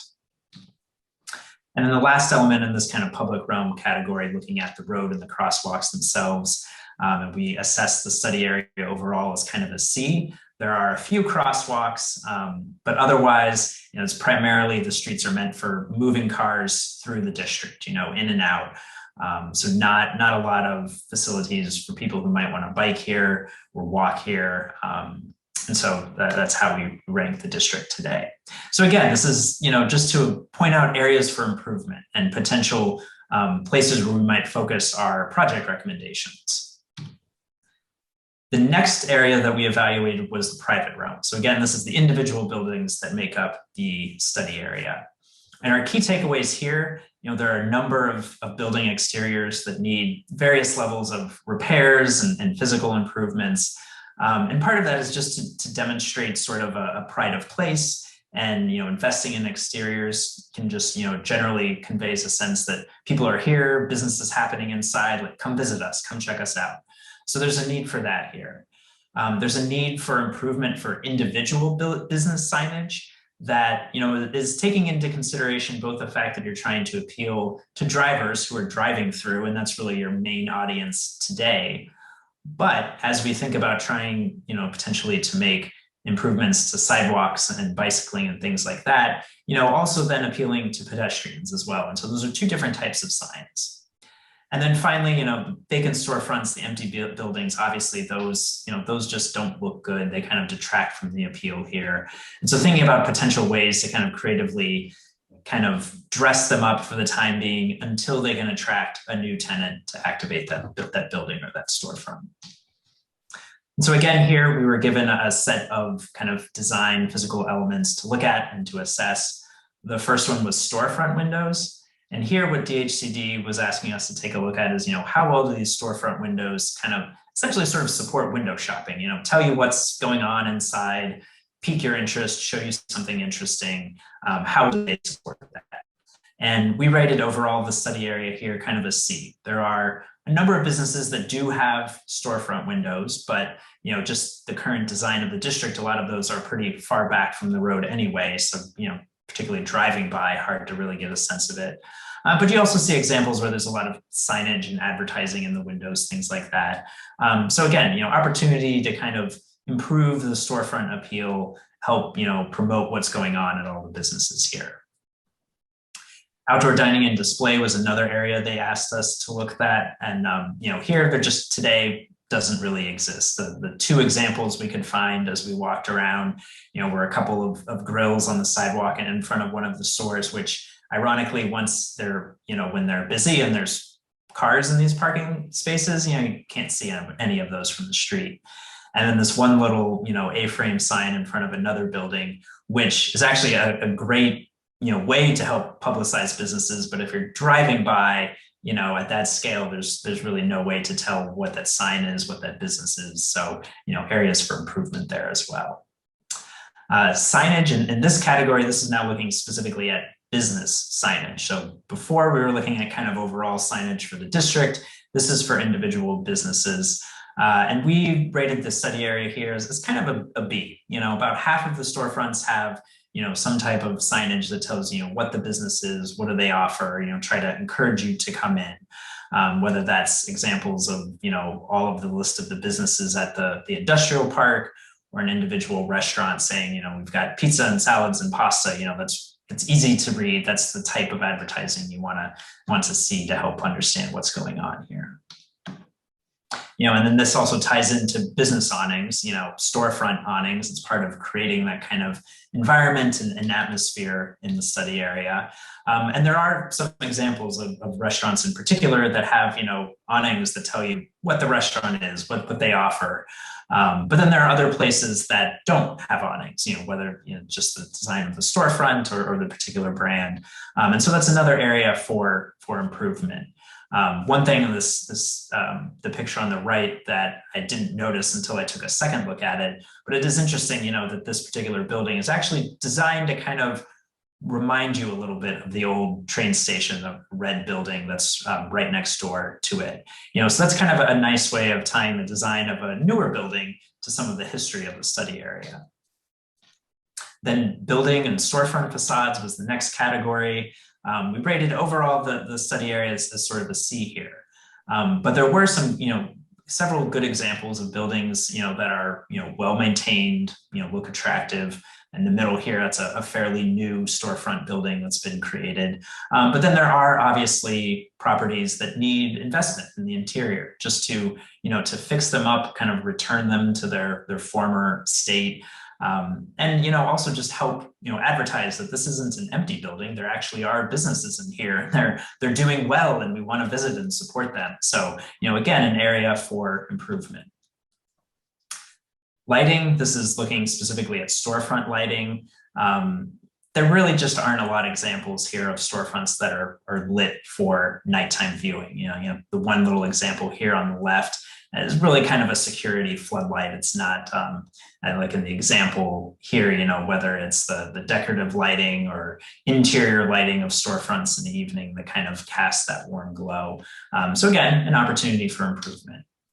And then I wanted to close this section with just an example, not to call out this building necessarily as good or bad, but just as kind of an interesting example. This is the exterior of the Cranberry Square building, which is located roughly across from the old Ocean Square building. And if you look at it, it doesn't have many storefront windows. It has a couple on either side of the entrance here. Not much business signage. It needs some siding repair and things like that. So you can kind of pass by and think like, it's just another building here. But when you walk in, all of a sudden you realize there are a lot of businesses in this building, and they're doing some really interesting work. There are artists, there's a consignment shop, there are, places you can go if you need your cabinets repaired or you need plumbing done, and all of this is kind of hidden inside the building. And so this is just one example, I think, of the fact that there's kind of a surprising amount of economic activity happening here. And it's the exterior improvements that can help to publicize some of this and change the perception of the area a little bit. So the next part of our evaluation was looking at kind of some characteristics of the customer base. And I'll move through this section a little bit quicker here, but our main takeaways, if you look at the study area, the study area itself has a very small population today, really just a handful of people living within the actual boundaries. But there are some proposals and under construction project, in fact, that's going to be adding housing very close by. And so that's an opportunity to grow the customer base here. There's a need for just more, as we think about the tenant mix here, the types of businesses that need a storefront to attract customers, that have something interesting to put on display. Those types of businesses could help the study area. And then finally, thinking about the commuter rail and the riders there as an asset, to help direct people who are coming and going on a daily basis to know that there are places nearby if they need to stop before work or after work, or if they're coming on the weekend, what are some of the recreation opportunities here? But that's a real asset that could be better taken advantage of. So on the next couple of slides, which I'll move through quickly, just presented some statistics as kind of a typical kind of quick market analysis of who's here, what are the characteristics of this population. We looked at the study area itself, 1.5 mile drive distance, which you see in yellow, and then the full town itself. So on these next couple of slides, population growth, as I mentioned, the numbers here for the study area in particular are very skewed because there are so few people living here. So in terms of the projections, I'll talk a little bit more about some of the ongoing housing projects there. But generally, town of Hanson is projected to add a few hundred people over the next 5 years. So not a lot, but given the current population, it's definitely an increase in growth, and those people are going to need services and restaurants and shops and things like that. Age demographic, again, because of the small study area, it's not a great sense of it. As it stands today, it skews a little bit older than the overall town, but with a project or two that can very quickly change those dynamics. Similarly, in terms of race and ethnicity, both the study area, the local market, and the town overall, somewhat less diverse than the state. In terms of education, slightly behind the state average in terms of bachelor's and graduate degrees, but the state overall has a pretty high education attainment nationally. And then just looking at a couple other characteristics, average household size there. So you're looking primarily at singles and couples, some families, not a lot, and a lot of this new growth in terms of population is coming from some, under construction projects. This one you see on the screen here, which will add 48 new apartments within just a short walk of Main Street and the commuter rail station. If you just drive through on Main Street, you wouldn't have seen this. This is located up on Phillips a little bit. And there are also some, very preliminary discussions, but the potential to add, some more housing units in the study area as well. And so the more people we have living here, the more we want to encourage people to walk to the train, walk to restaurants, walk to businesses. And so this can help support some of that. Jobs and housing. So this is where it does start to get a little bit more interesting, and we'll talk more in a couple other slides in terms of the number of businesses and employees here. This employee number is a little bit low just because the study area is small, and so it can be tricky sometimes to get the statistical information on that. And then this is just information that for businesses, depending on the type of market they're targeting, can be interesting to know, how many of their customers have a smartphone or have their own car, and what's the poverty level like. The unemployment rate there in the second chart there in the middle, I'll just note, those numbers come from the middle of last year, middle of 2020. And so that's really kind of peak pandemic. And since then, in gray underneath the table there, you'll see that the town of Hanson, as of April, the most recent information available was down to 5.6% already. So, a big improvement from the middle of last year. And Massachusetts overall was at 5.9. So those numbers have come down substantially. And then very quickly, commuter rail, the Kingston commuter rail line here can get you to and from Boston, in about 45 minutes. A monthly commuter rail pass is not cheap, but if you're doing it for business and paying for gas and sitting in traffic and everything else can be a real deal. And while we don't quite know coming out of this pandemic how many people are going to keep going into the office 5 days a week and how those trends may change, some people are still going to be going into the office some days a week. And so commuting via rail, is hopefully still an attractive opportunity. And so it's an opportunity for businesses that are here. And then briefly just touching on the business survey, this was conducted online for business and property owners in the study area for about a month between the middle of March, middle of April. Pretty small, survey response, 7 business and property owners here. So, hard to draw a lot of conclusions from it, but some interesting feedback nevertheless. in terms of, the number of those businesses that had fewer on-site customers, the amount of, decline in revenue they saw, like those are big economic impacts. And so it's one of the goals of this program is to help address some of those by building the business environment back. Last couple of slides here. At least we think 63 businesses in the study area here. Combination of some data we got from other sources as well as our site visit walking around. So a number of businesses here. And again, that's kind of hard to tell because some of them are kind of hidden inside buildings that don't necessarily have signage and storefronts and things like that. And then finally, in terms of administrative capacity, somewhat limited. Hanson is not a big place. They have one town planner staff position who's asked to do a lot. The Economic Development Committee is just getting forming, and so they'll have a role to play. But there's definitely a need for funding and capacity sources to help implement some of the recommendations of this. So that is a lot of information in a short period of time for me. So I want to thank you for your attention and pause here, and would like to open it up to questions and comments on what you've seen here. What I'm really interested in hearing are these the needs that you're seeing in this focus area? Are there other needs that you've noticed, things we should think about addressing through this program? I see that we have a number of chats that have come in here, or questions in the chat box. Skip through here quickly. Yes, Phil, we had a question there from Andrea Cipolla. That was the first one that came in. Andrea Cipolla had asked, what are the current obstacles to attracting new businesses to this area now? Andrea Cipolla, 57 Hammond Road.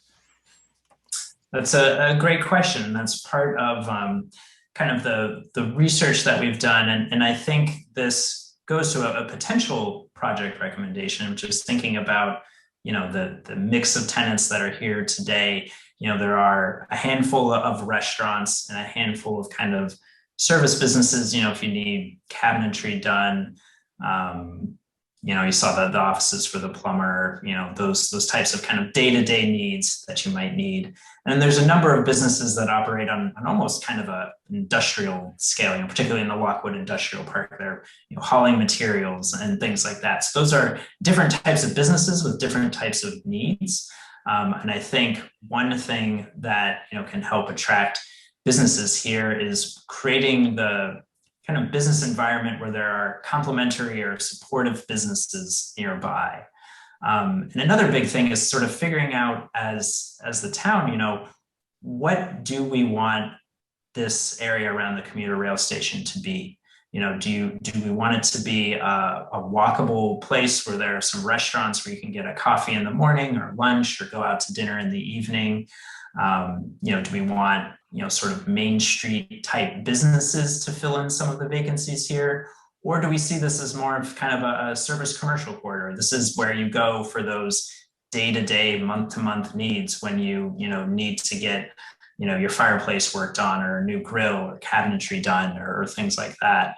Part of it is just kind of understanding what is this, because that then helps businesses know if this is an area they should be considering.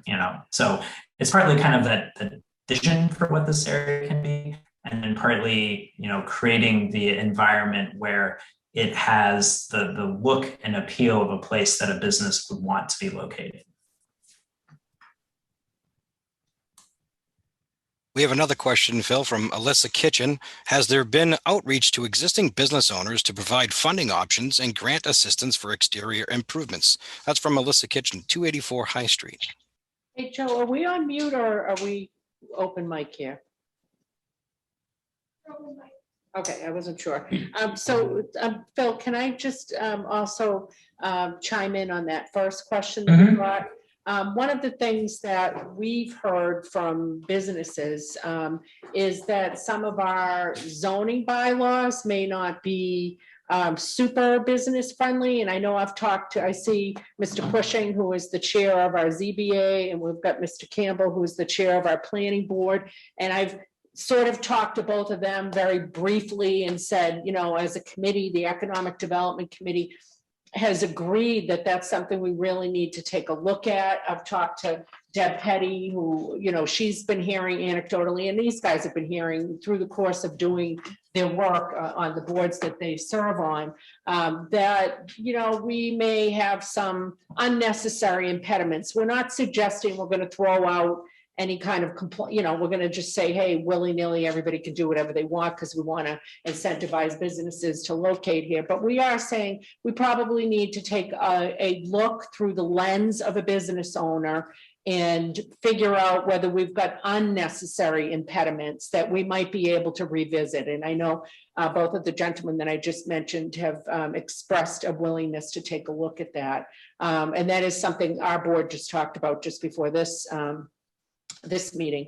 And then as far as I think it was Alyssa maybe who just asked that other question about reaching out to businesses. This is a new initiative. What we're doing here today, tonight is a new initiative. The Economic Development Committee is a new initiative. So I think, Deb, I don't know if you want to speak to whether you've worked with individual businesses, but I think the short answer is no, we have not. That's nothing that the town has had an active role in doing for individual businesses looking for grants. Yeah, I mean, I can address, you know, obviously, I'm always looking for grant opportunities. So one of the things that I've looked into is sort of a block grant, which would be help with the facade. But Hanson is in a tough predicament sometimes to get some of the grants because we don't necessarily have lower income, and you know that we're graded based on our income in the you know, our average income for the town. So those are a little bit more difficult for us to get. I have looked at them, but no. And to say I've worked individually, I've worked a little bit, you know, with Joe Mangiello, Ocean Spray Building, trying to get, you know, see opportunities there, but that's about it. You know, looking more for like a facade block grant that would help all of the businesses down there if they so choose to participate. Yeah, and we also, I think, I see Mr. Ellis on and Lee Gamache who were part of this.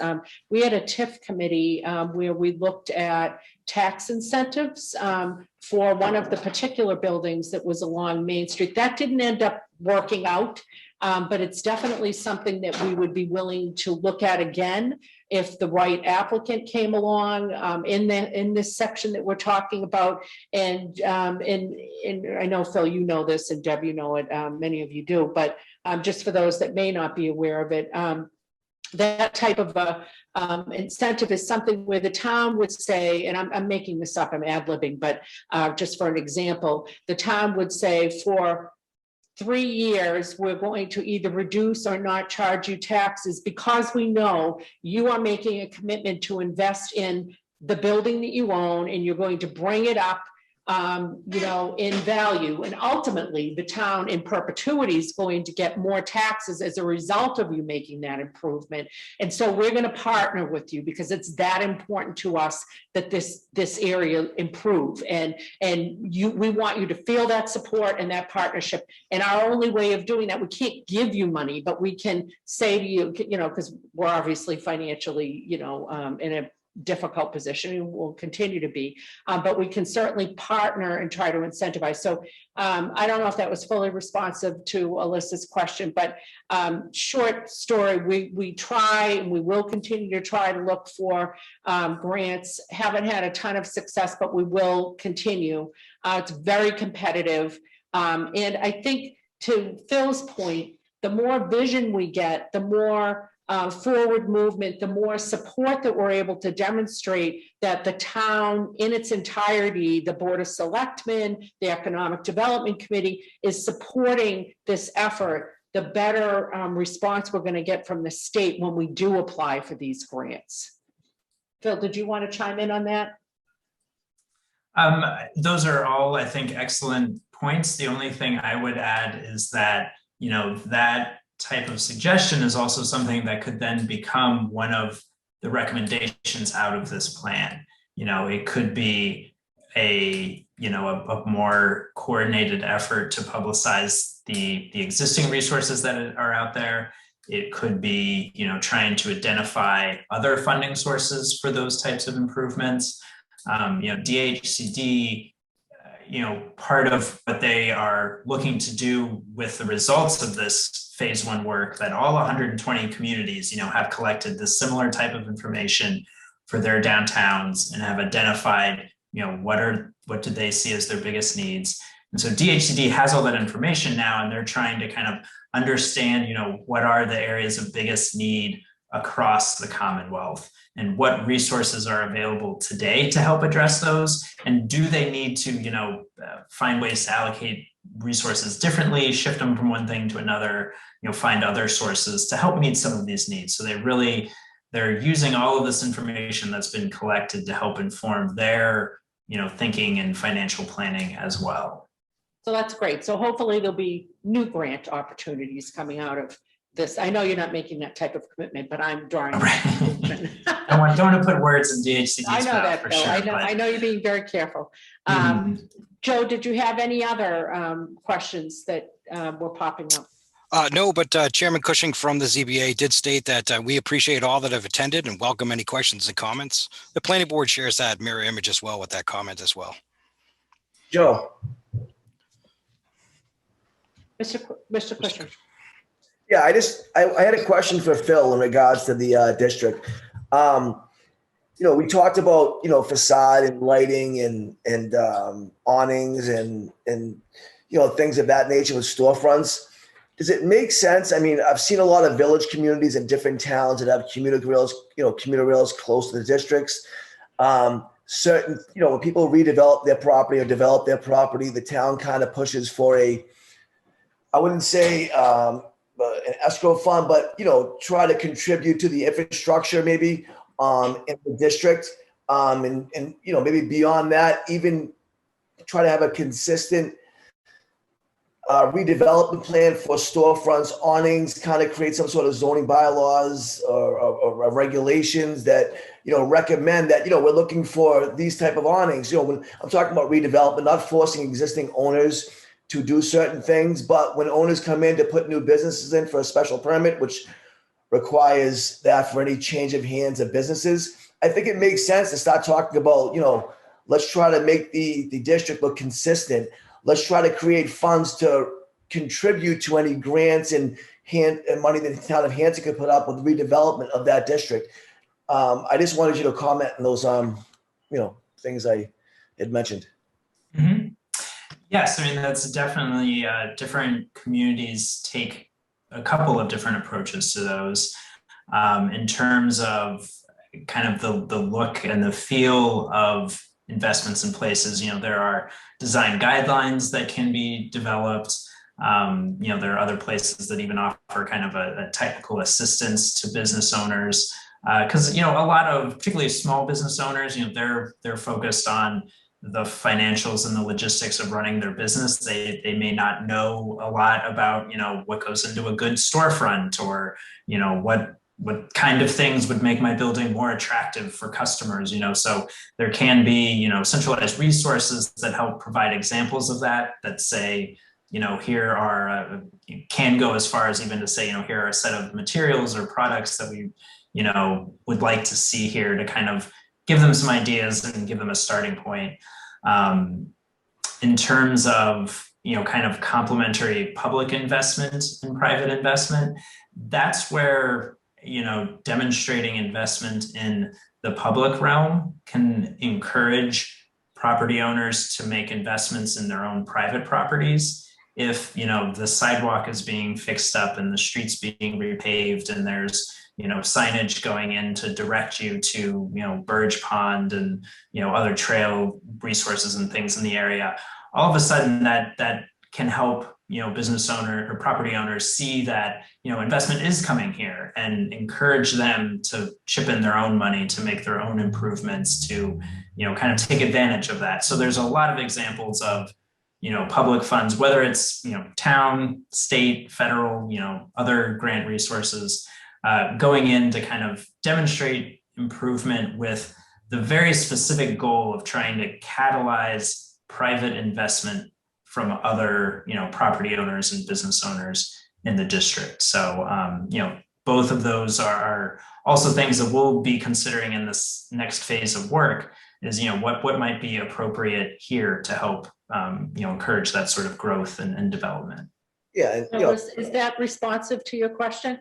yeah, and it is, and I think I'm talking about primarily when I talk about sidewalks and stuff. So we have a few projects coming down the pipeline that are going to be new construction. I'm not talking about a special permit on a small business, right? I'm talking about a multi-million-dollar project that's got X amount of feet of frontage on the street. In terms of contributions to redevelopment in those areas, that's kind of what I'm talking about. And I think that once you see one big project move forward, you're going to kind of see a domino effect with other projects. And I think from a redevelopment aspect, that it's important to have everybody on the same page. And just in terms of, I think it's one of the huge things down there, to make it accessible is, sidewalks. I mean, I'm not sure what type of, grant money, Deb, we can obtain or work on, or funds can be matched. But I think that's huge down there. And, lighting, I mean, those are big things that I think are, really important to spur development down there. Absolutely. And I think that's what we've, seen certainly through our just, walking around, talking with Deb and others. So those are things that are likely to rise to the priority level, in our project development and in the plan. And so we'll be identifying potential funding sources, timeline, responsible parties, all of that, with the goal of encouraging both public and private investment here. Thank you. Thanks, Bill. We're thrilled to have you participating because you're an important voice in this conversation. Joe, did you have anybody else asking questions? Yes, we do. We have in the chat, we have from Amanda Rubens, 304 Reed Street. Do we have any ideas on what rents are being charged in some of the vacant buildings? Are any of the vacant spaces advertised across multiple platforms? I do have ideas, but I'm not really sure if I feel like they were sort of told to me privately, so I'm not really sure, if I'm able to speak about them. I know I've walked Mr. Marangello, the old Ocean Spray building, many, many times with him, a couple times with Deb and others, Bob Curran and others. It's fairly reasonable. We'll just state it at that. I don't know that he advertises for people to locate there. I'm not sure, Phil, the Cranberry building might be one that may have more visibility in terms of rent. That's nothing I'm familiar with. Do you have any idea on that? Any insight? We don't have any information on that specific building. We pulled some information from the CoStar platform, which is a national database of commercial properties, and they get their information from surveys and listings and things like that.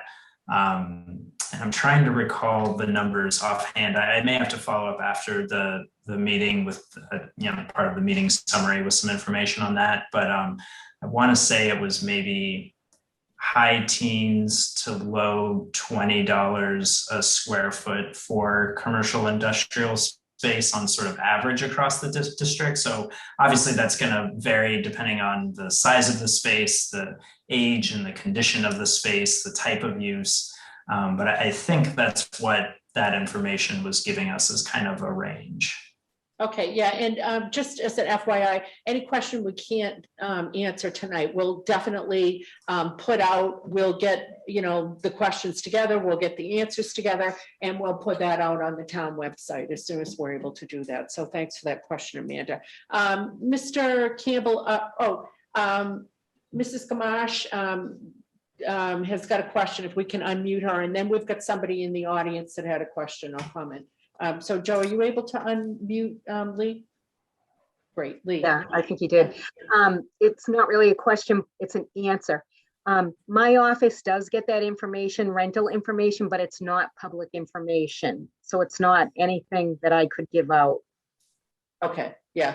I felt sort of similarly, people kind of negotiate their own deals, and I don't know that everybody's going to want to know what they're charging for rent and that type of thing. But Phil may have some public database he's able to tap into, and if you are, then good for you.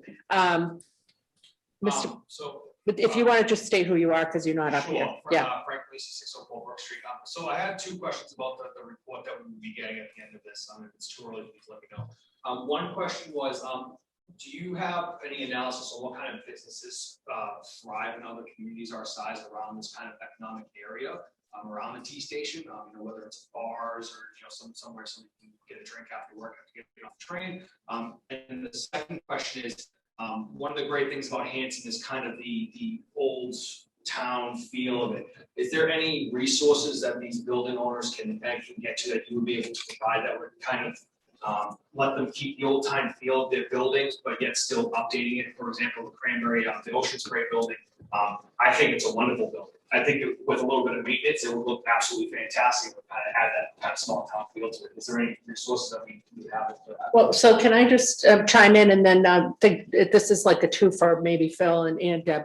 So that Ocean Spray building, I really wish that Mr. Marangella would fix the outside up, because if you walk inside, you would realize how much money and time this gentleman and his family have put into correcting infrastructure, heating, fire alarms. I mean, it's a significant amount of money. All of the floors, the joists, everything. I don't even know what I'm talking about with this stuff, but I'm impressed. It's a lot of stuff has been done there. He's got a steady plan, and I said to him, could you just put some siding on the outside? Could we just finalize that little step there? So he knows that he needs to do that, but Deb had worked specifically with him in mind on that facade grant. Some owners are not inclined to want to take a grant. They may see it as a handout, or they may feel that there's strings attached. And I know Mr. Marangella very much felt that way. He doesn't want handouts. That's how he views that. But I know Deb has tried to get those types of things. Deb, did you want to say anything, and then we'll hand it over to Phil on that? I mean, I agree that building is amazing once you're in it, and I have the background, the construction background. It's physically, it's in good shape, although it will need some work to bring it up to current standards. And Mr. Mangiello is working, he does all of the work himself, and he's a wonderful craftsman, but it just takes some time. So I'm always looking to improve that building. I'm always looking at grants to improve that area in general, because there's other buildings down there that are in a little bit of, disrepair. And if there's any grant I can get, I would like to be able to get it for the whole area as a whole, as opposed to just that one building. But yeah, I have, I'm always been looking for the last 2 years. It's been my main focus, Main Street. So whatever comes up, I'm anticipating that things will be coming. That's one of the reasons why I was really wanted to get this grant, because if we can get a vision in place, and then if we can get any kind of plans in place, there are grants, but you need to be closer to shovel ready, and we're not shovel ready. We're not there. So we really need to figure out what we want to see as a town down there and how we're going to get there, and then put it into action. And that was my goal with this. This is sort of just the beginning. This was just step one, right? Get the town involved. What are the vision? What would you like to see for your town down there? What businesses would you like to bring there? What businesses would you like to see there? And let's just get the ball rolling so we know where we're going to end up. It's a long process, Laura, as you have said in the beginning of this meeting, but we need to start somewhere. And I'm real excited that the end goal here will be sort of a beginning of a visionary plan. There'll be much, much more to come after this process. That's great. Phil, and then Mr. Campbell, I'm going to just check with the Board of Selectmen to see if they had any question after Phil chimes in on this, okay? Sure. So the only thing I would add to that, yes, there are a variety of, resources available for facade improvements, and specifically tailored to historic facades as well. But as, Deb mentioned, it's also one of those evaluation factors is, what else is happening around here? The organization that's providing these funds wants to make sure it's not just a one-off. And so having that bigger vision can help make applicants more competitive. And then to your first question, examples from other commuter rail station communities, it varies a lot. There are a number of stations that are park and rides without a lot of other economic activity happening around them. And there are others that are the core of a walkable, exciting Main Street that has restaurants and shops and, you know, local artists and local businesses selling their, you know, products and storefront windows, and, you know, the town common is nearby. So it just, there's a wide range. Massachusetts recently adopted some, you know, statewide zoning kind of changes and incentives to encourage more, you know, walkable development, more multifamily and commercial growth around commuter rail stations, with the goal of, you know, encouraging these places to have more people living and working and shopping right around those rail stations to take advantage of them. So there are certainly a wide range of other examples, and that's where kind of the vision for what this area wants to be is so, you know, such an important part of it. Does that help? Okay, all right, great, guys. Did you guys have any questions? No, I lost two of them already. Really? I mean, they're dropping like flies. It is getting late, so. Okay, Joe, who else have we got with questions? We have Marianne Damasio from 552 Indian Head Street. She asks, are we going to have a chance to prioritize the areas to focus on as a group after the Q&A? Well, the committee, well, the grant really had to identify the area that was going to be focused on. So the area for our focus is from roughly High Street on Main Street to Elm Street on High Street. And I mean on Main Street rather. And I'd say anecdotally,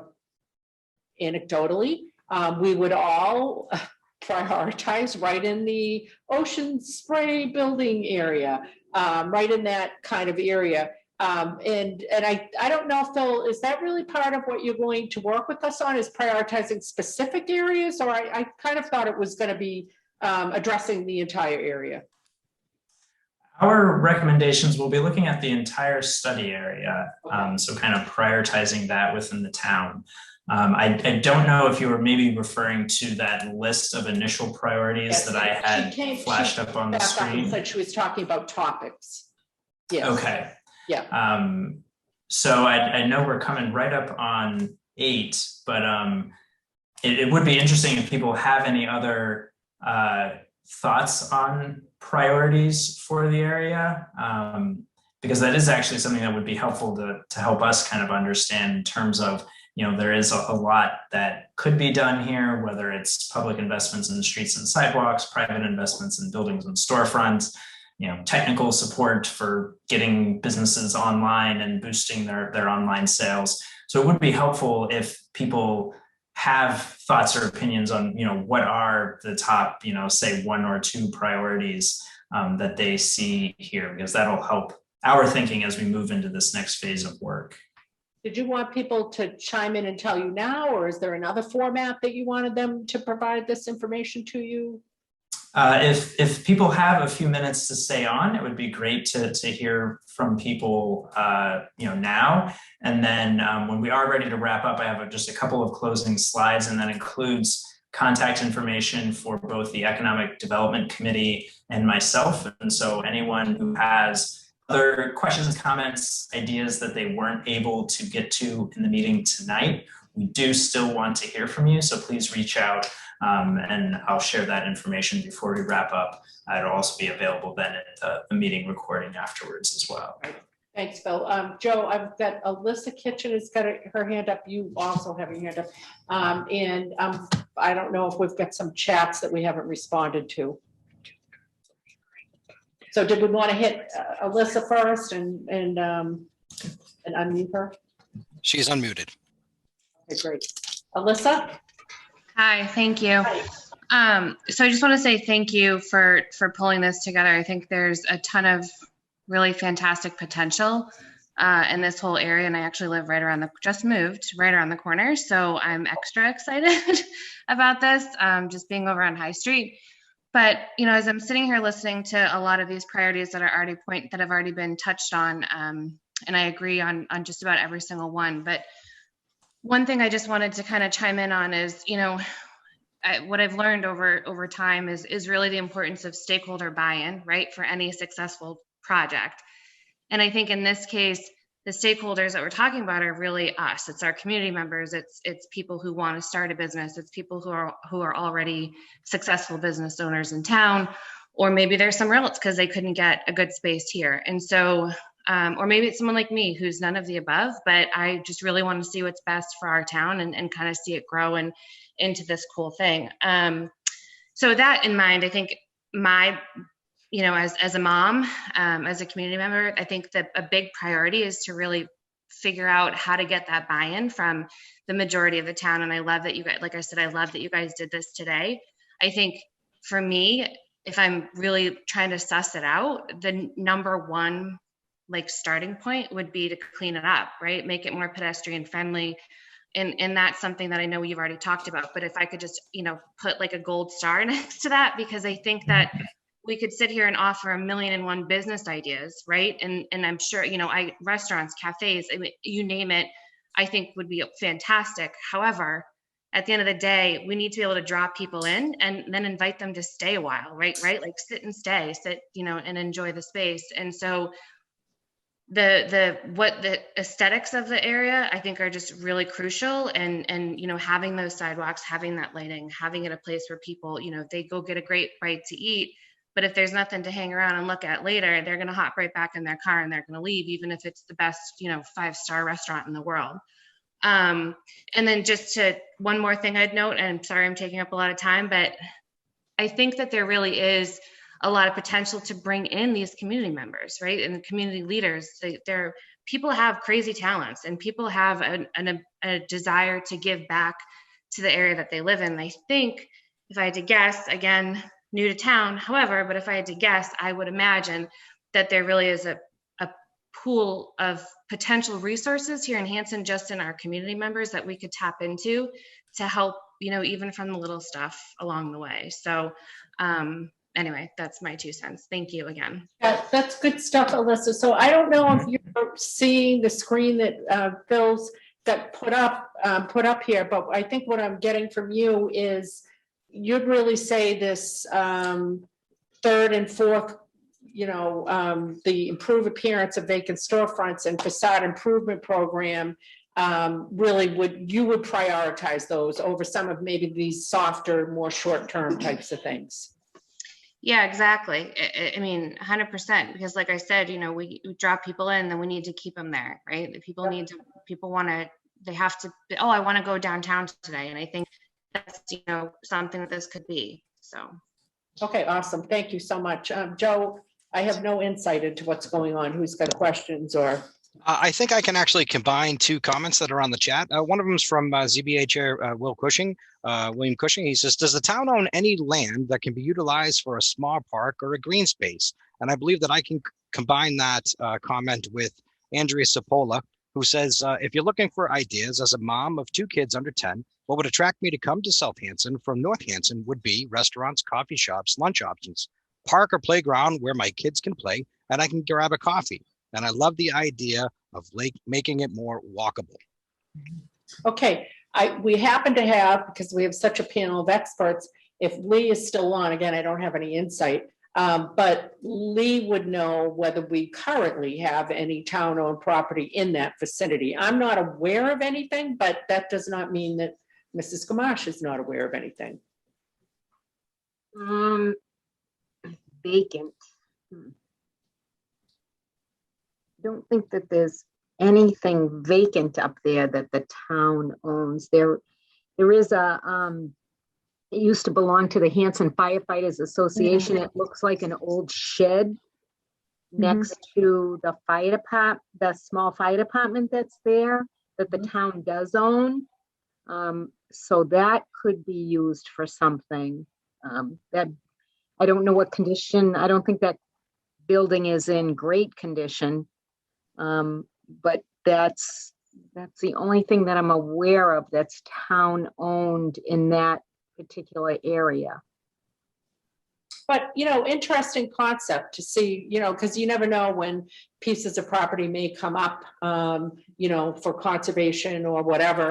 And I like the thought process there that, if the town had a piece of property, we could put a little playground or something like that on that. Mr. Campbell, I have Mr. Weeks here who had a question, so I'm just going to have him chime in for a moment. No, thank you. So my question is, you might be already doing this, but I'm curious about the interconnection or the consultation between this committee and the final Plymouth Reuse Committee. And if these two projects are in a good opportunity to be able to tie them in, and what considerations have been done between those committees. Because I'm thinking, if we pick an overall idea of how we want this particular area or district to look, and it ties into some of the projects that we have on High Street versus the opposite, which might be that we have a tone set on High Street that's going to be vastly different than what we pick for a district like this. And then we have essentially two different themes happening in town, when we can actually use these projects to have a solid flow from one side of town to the other based on, various projects that everybody here is a part of. And I know there's representation on this call from a couple of those. They're wearing a couple different hats here. Can anybody speak to that, or if there's a process? Matt is on the Plymouth County. So we have not connected because right now we're working on this Main Street area. But I hear what you're saying about the connectivity, like sidewalks and that type of thing. This has been, as you know, discussed ad nauseum, but we've never moved past the discussion phase. And I think it definitely does make sense once we've got some input from Phil on next steps to be coordinating those with the final Plymouth County Reuse Committee. So I guess that was the second part of my question, is that what part of this process does that happen? Because the priorities that are set tonight may either reinforce some of the work that's being done in the other committee or be contrary to what's being done in that other committee. And I'm curious. Yeah, I don't, Matt, not to put you on the spot, but I kind of am. Yeah. Do you feel like that it would be contrary to what you guys are trying to do up there? Or? So one thing that we've had discussed on Plymouth County Reuse Committee is we're building a passive recreation park up there. And one of the big things that I'm passionate about is theme. Yeah. And the feeling of the sense of place. And one of the things that the committee seems to agree on is that we want to make sure that we keep the idea of New England as our theme. We don't want it to be modern. We want it to be a homey New England kind themed park. Little old fashioned. So I think what you're saying is maybe make sure that we're using the same light fixtures, the same That's what I'm layouts. thinking, because at the end of the day, what I'm hearing is I forget who said it, but someone talked about the old keeping with the aesthetics of the old way of doing things. Nelson, yeah. Melissa, Yeah. it was you, thank you. And then let's just say for comparison, you have a much more futuristic or just something on the more modern. You're gonna have a modern side, and then you're gonna have more of a traditional side. And what I'm saying is that's what I mean by contrary. It's just, are the lights going to be the same?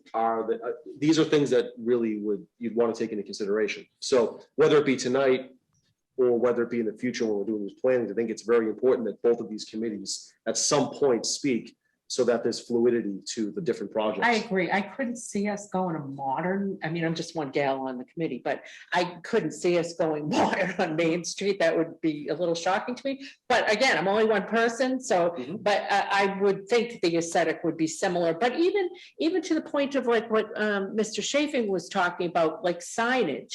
See, that's where we get into like, hey, did you know there's a park up at Plymouth County Hospital? Did you know that? So there are those connectivity points that, yeah, you're right. I think as long as we're coordinating, I could see separate work streams, but there's definitely going to be some areas in common, like the sidewalks, getting to High Street, that type of thing. And then, like you said, the aesthetics, we don't want to, yeah. A vision that I would have, that I would submit to the group here is, you'd start, let's say you prioritize restaurants down in, around the train station. And then you end with a walk that connects you from there to, or a bike ride or something that connects you from one side to an evening on the High Street, however you do that, whatever that passive park is. that's a good afternoon. So wherever whether you start at the park and end at the restaurants or vice versa, you have a day there and you actually have something planned out as you walk along. So I would just submit, themes along those lines. You can start at one end and end at another. Yeah, I love it. Yeah, sorry, guys, just a second. Mr. Dyer, yeah. So one idea that I have for downtown is you need an economic anchor, and it was said in the presentation. And it's kind of talking about open space, recreation, Plymouth County Hospital Park. But one idea that I've had, and feasibility of it, I don't really know, but one thing that I want to submit to the record is perhaps building a boardwalk from Main Street to the Burridge. Yes. Then then we can market, because that's Hanson's economic drive. I personally believe is conservation and open space. Yeah. So imagine that we could market Hanson, come on down from Boston, take the train, hop off, rent a bike, pedal around Burridge, pedal up to Plymouth County Hospital, and then end your night, exactly what you just said. Grab a drink for the train or whatnot. So But that's all while still keeping that small town feel. Exactly. Not changing it up. It's just improving and highlighting the little things we've already got here that we're working on. So, yeah. because Burridge sits right there. Yeah. It's just a matter of connecting Burridge to Main Street. And I believe that we could do that with some sort of boardwalk. I bet And we could people get a love- grant. I And really people do. love I know boardwalks. we put on Debbie to enough for a long time. Yeah, I bet we could definitely get a grant. Mr. Milsey, and I'm sorry, Phil, I know we're running way over here, but when you've got people that are excited about it, I think you've got kind of a moral imperative to tap into that, I think. Yes, absolutely. Got like 8 chats that I need to. I just wanted to add on to Selectman Weeks' comment on this. So one of the biggest things that we'll need in order to develop this Main Street is the mass community buy-in. Right? Nobody moves to Hanson because they want to be a modern, high-tech town. They always move here and they come here because it's a small town feel. Yep. I think the success of this project and this development will rely on the fact that we still keep it as Hanson. We shouldn't try to bring in Cohasset. We shouldn't try to bring in Hall or anything. We have to keep it traditionally Hanson, bring the historical items that we have here and bring it into that our first view of the town of Hanson. So not only will people come to the town, but when they have a family, they'll be like, I love that little town Hanson. Let's move there. Yes. It's advertisement for the town. Yeah, and I hate to disappoint people. We're not looking to woo a Taco Bell there. I know that comes up every time people talk about economic development. We're not looking to woo Taco Bell. It's not compatible. But I think one of the things the town is up for doing a new master plan. And so I think that to Alyssa's point about the buy-in and all of that, I think one of the things I know I think I've talked to both of you guys, like just kind of anecdotally about, but I've definitely talked to Deb about is I think one of the very important parts of getting a truly good master plan is to get a cross section of all kinds of people and businesses, and so that we are really getting a vision for what people want this town to be. And do I think it's going to be what we've just discussed tonight? 100%. I don't think anybody's going to say, let's make it into a Brockton, let's make it into, people didn't move here for that. That's not what I personally want. I don't know anybody that really wants that. I'm sure there's a few people out there, but I think most people would like to keep all of the lovely things that attracted us to the town, which is the open space and, the historical features of the town and that type of thing. So, all right, well, that's fantastic input.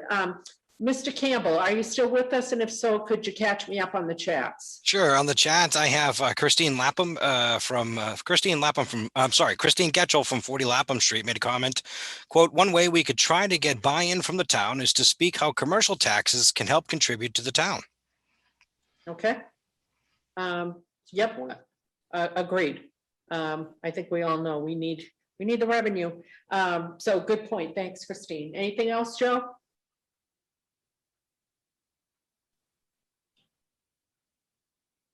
You with us, Joe? Nothing further on the chat so far. Okay, great. Phil, any other questions that you wanted to ask or feedback that you were hoping to get that we haven't given you tonight? This has all been very, very helpful, and just generally is the sense of kind of prioritization So it was really helpful, and I think we would agree too that the physical character and aesthetic and appeal of the district today is not something that's particularly conducive to economic development, recruiting new businesses here. And so I think that sort of informs some of our thinking around physical improvements in the district. And then, the top line here on the screen, these kind of short-term priorities, that's kind of supporting the businesses that are there today, showcasing them, helping make sure residents are aware that, these businesses exist in town. Like, please come patronize them, visit the restaurant, use this service instead of the one next door. And so I think the two can kind of work complementary to each other, but it's really helpful to just hear all of these ideas and thoughts put together. So this has all been great. I don't have any other questions. Phil, I did want to mention to you that the Hanson Business Network is in the process of resuscitating, aka revitalizing, an event that we've had a couple of years in a row, the Hanson Day, which I think I may have talked to when we had our little view.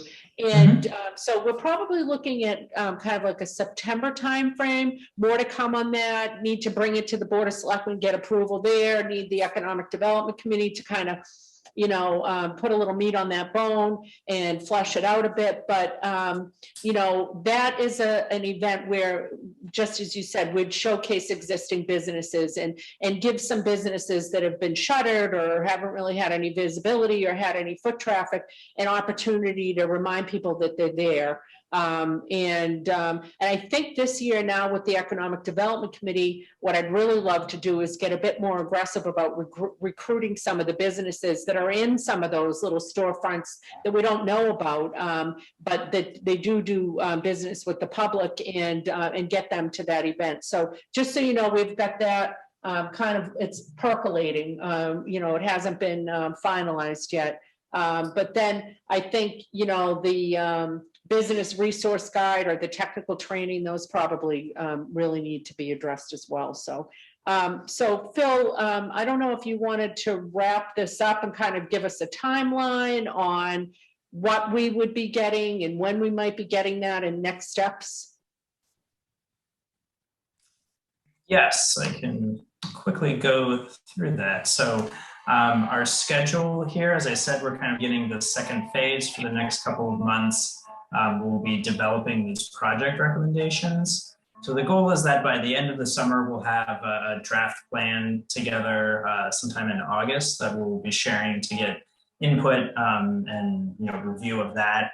Along the way in phase 2, we will be talking with key stakeholders, other town departments, town committees, things like that, to make sure we are getting that buy-in on these projects. And then ultimately the final plan will be submitted to DHCD in the middle of September. So that's kind of our schedule going forward. The next kind of part of this, as part of the project development, we'll be working with some of these subject matter experts. So we'll have an opportunity to tap into some of that expertise. And then, finally, as I said, if people have other questions or comments that we weren't able to get to tonight, if you, think of something later on this week, or, please reach out to us. This is the contact information for the Economic Development Committee, as well as myself. We can email one or both. We'll share whatever we get. But other than that, just thank everyone very much for your time and for your participation tonight. It was great to hear so many ideas and comments and questions. So really appreciate that. Thank you very much. Stay tuned for more information on this. All right, thank you so much. And with that, I'm going to call this meeting of the Economic Development Committee to an end, and I'll entertain a motion, and hopefully, Joe, you can unmute the Jim and Kevin and Dan so that I can get a motion in a second and we can close the session. So do I hear a motion to adjourn, gentlemen? I'll make a motion to adjourn. All right, thanks, Jim. Do I have a second? Second. Okay, great. All in favor? Jim? Aye. Jim? Aye. Ken? Aye. Thank you so much, Phil. Thank you, Deb, for facilitating this. Thank you, Whitman Hanson Cable Access, and thank you, Mr. Campbell, for being the general MC and moderator. Much appreciated, guys. Thank you, guys. Thank you. Take care. Bye-bye. Thank you. Excellent. With that being said, I'll entertain a motion to adjourn. So moved. Second? Second. All right. Whatever. All right. All in favor? All right, we are adjourned at 8:25.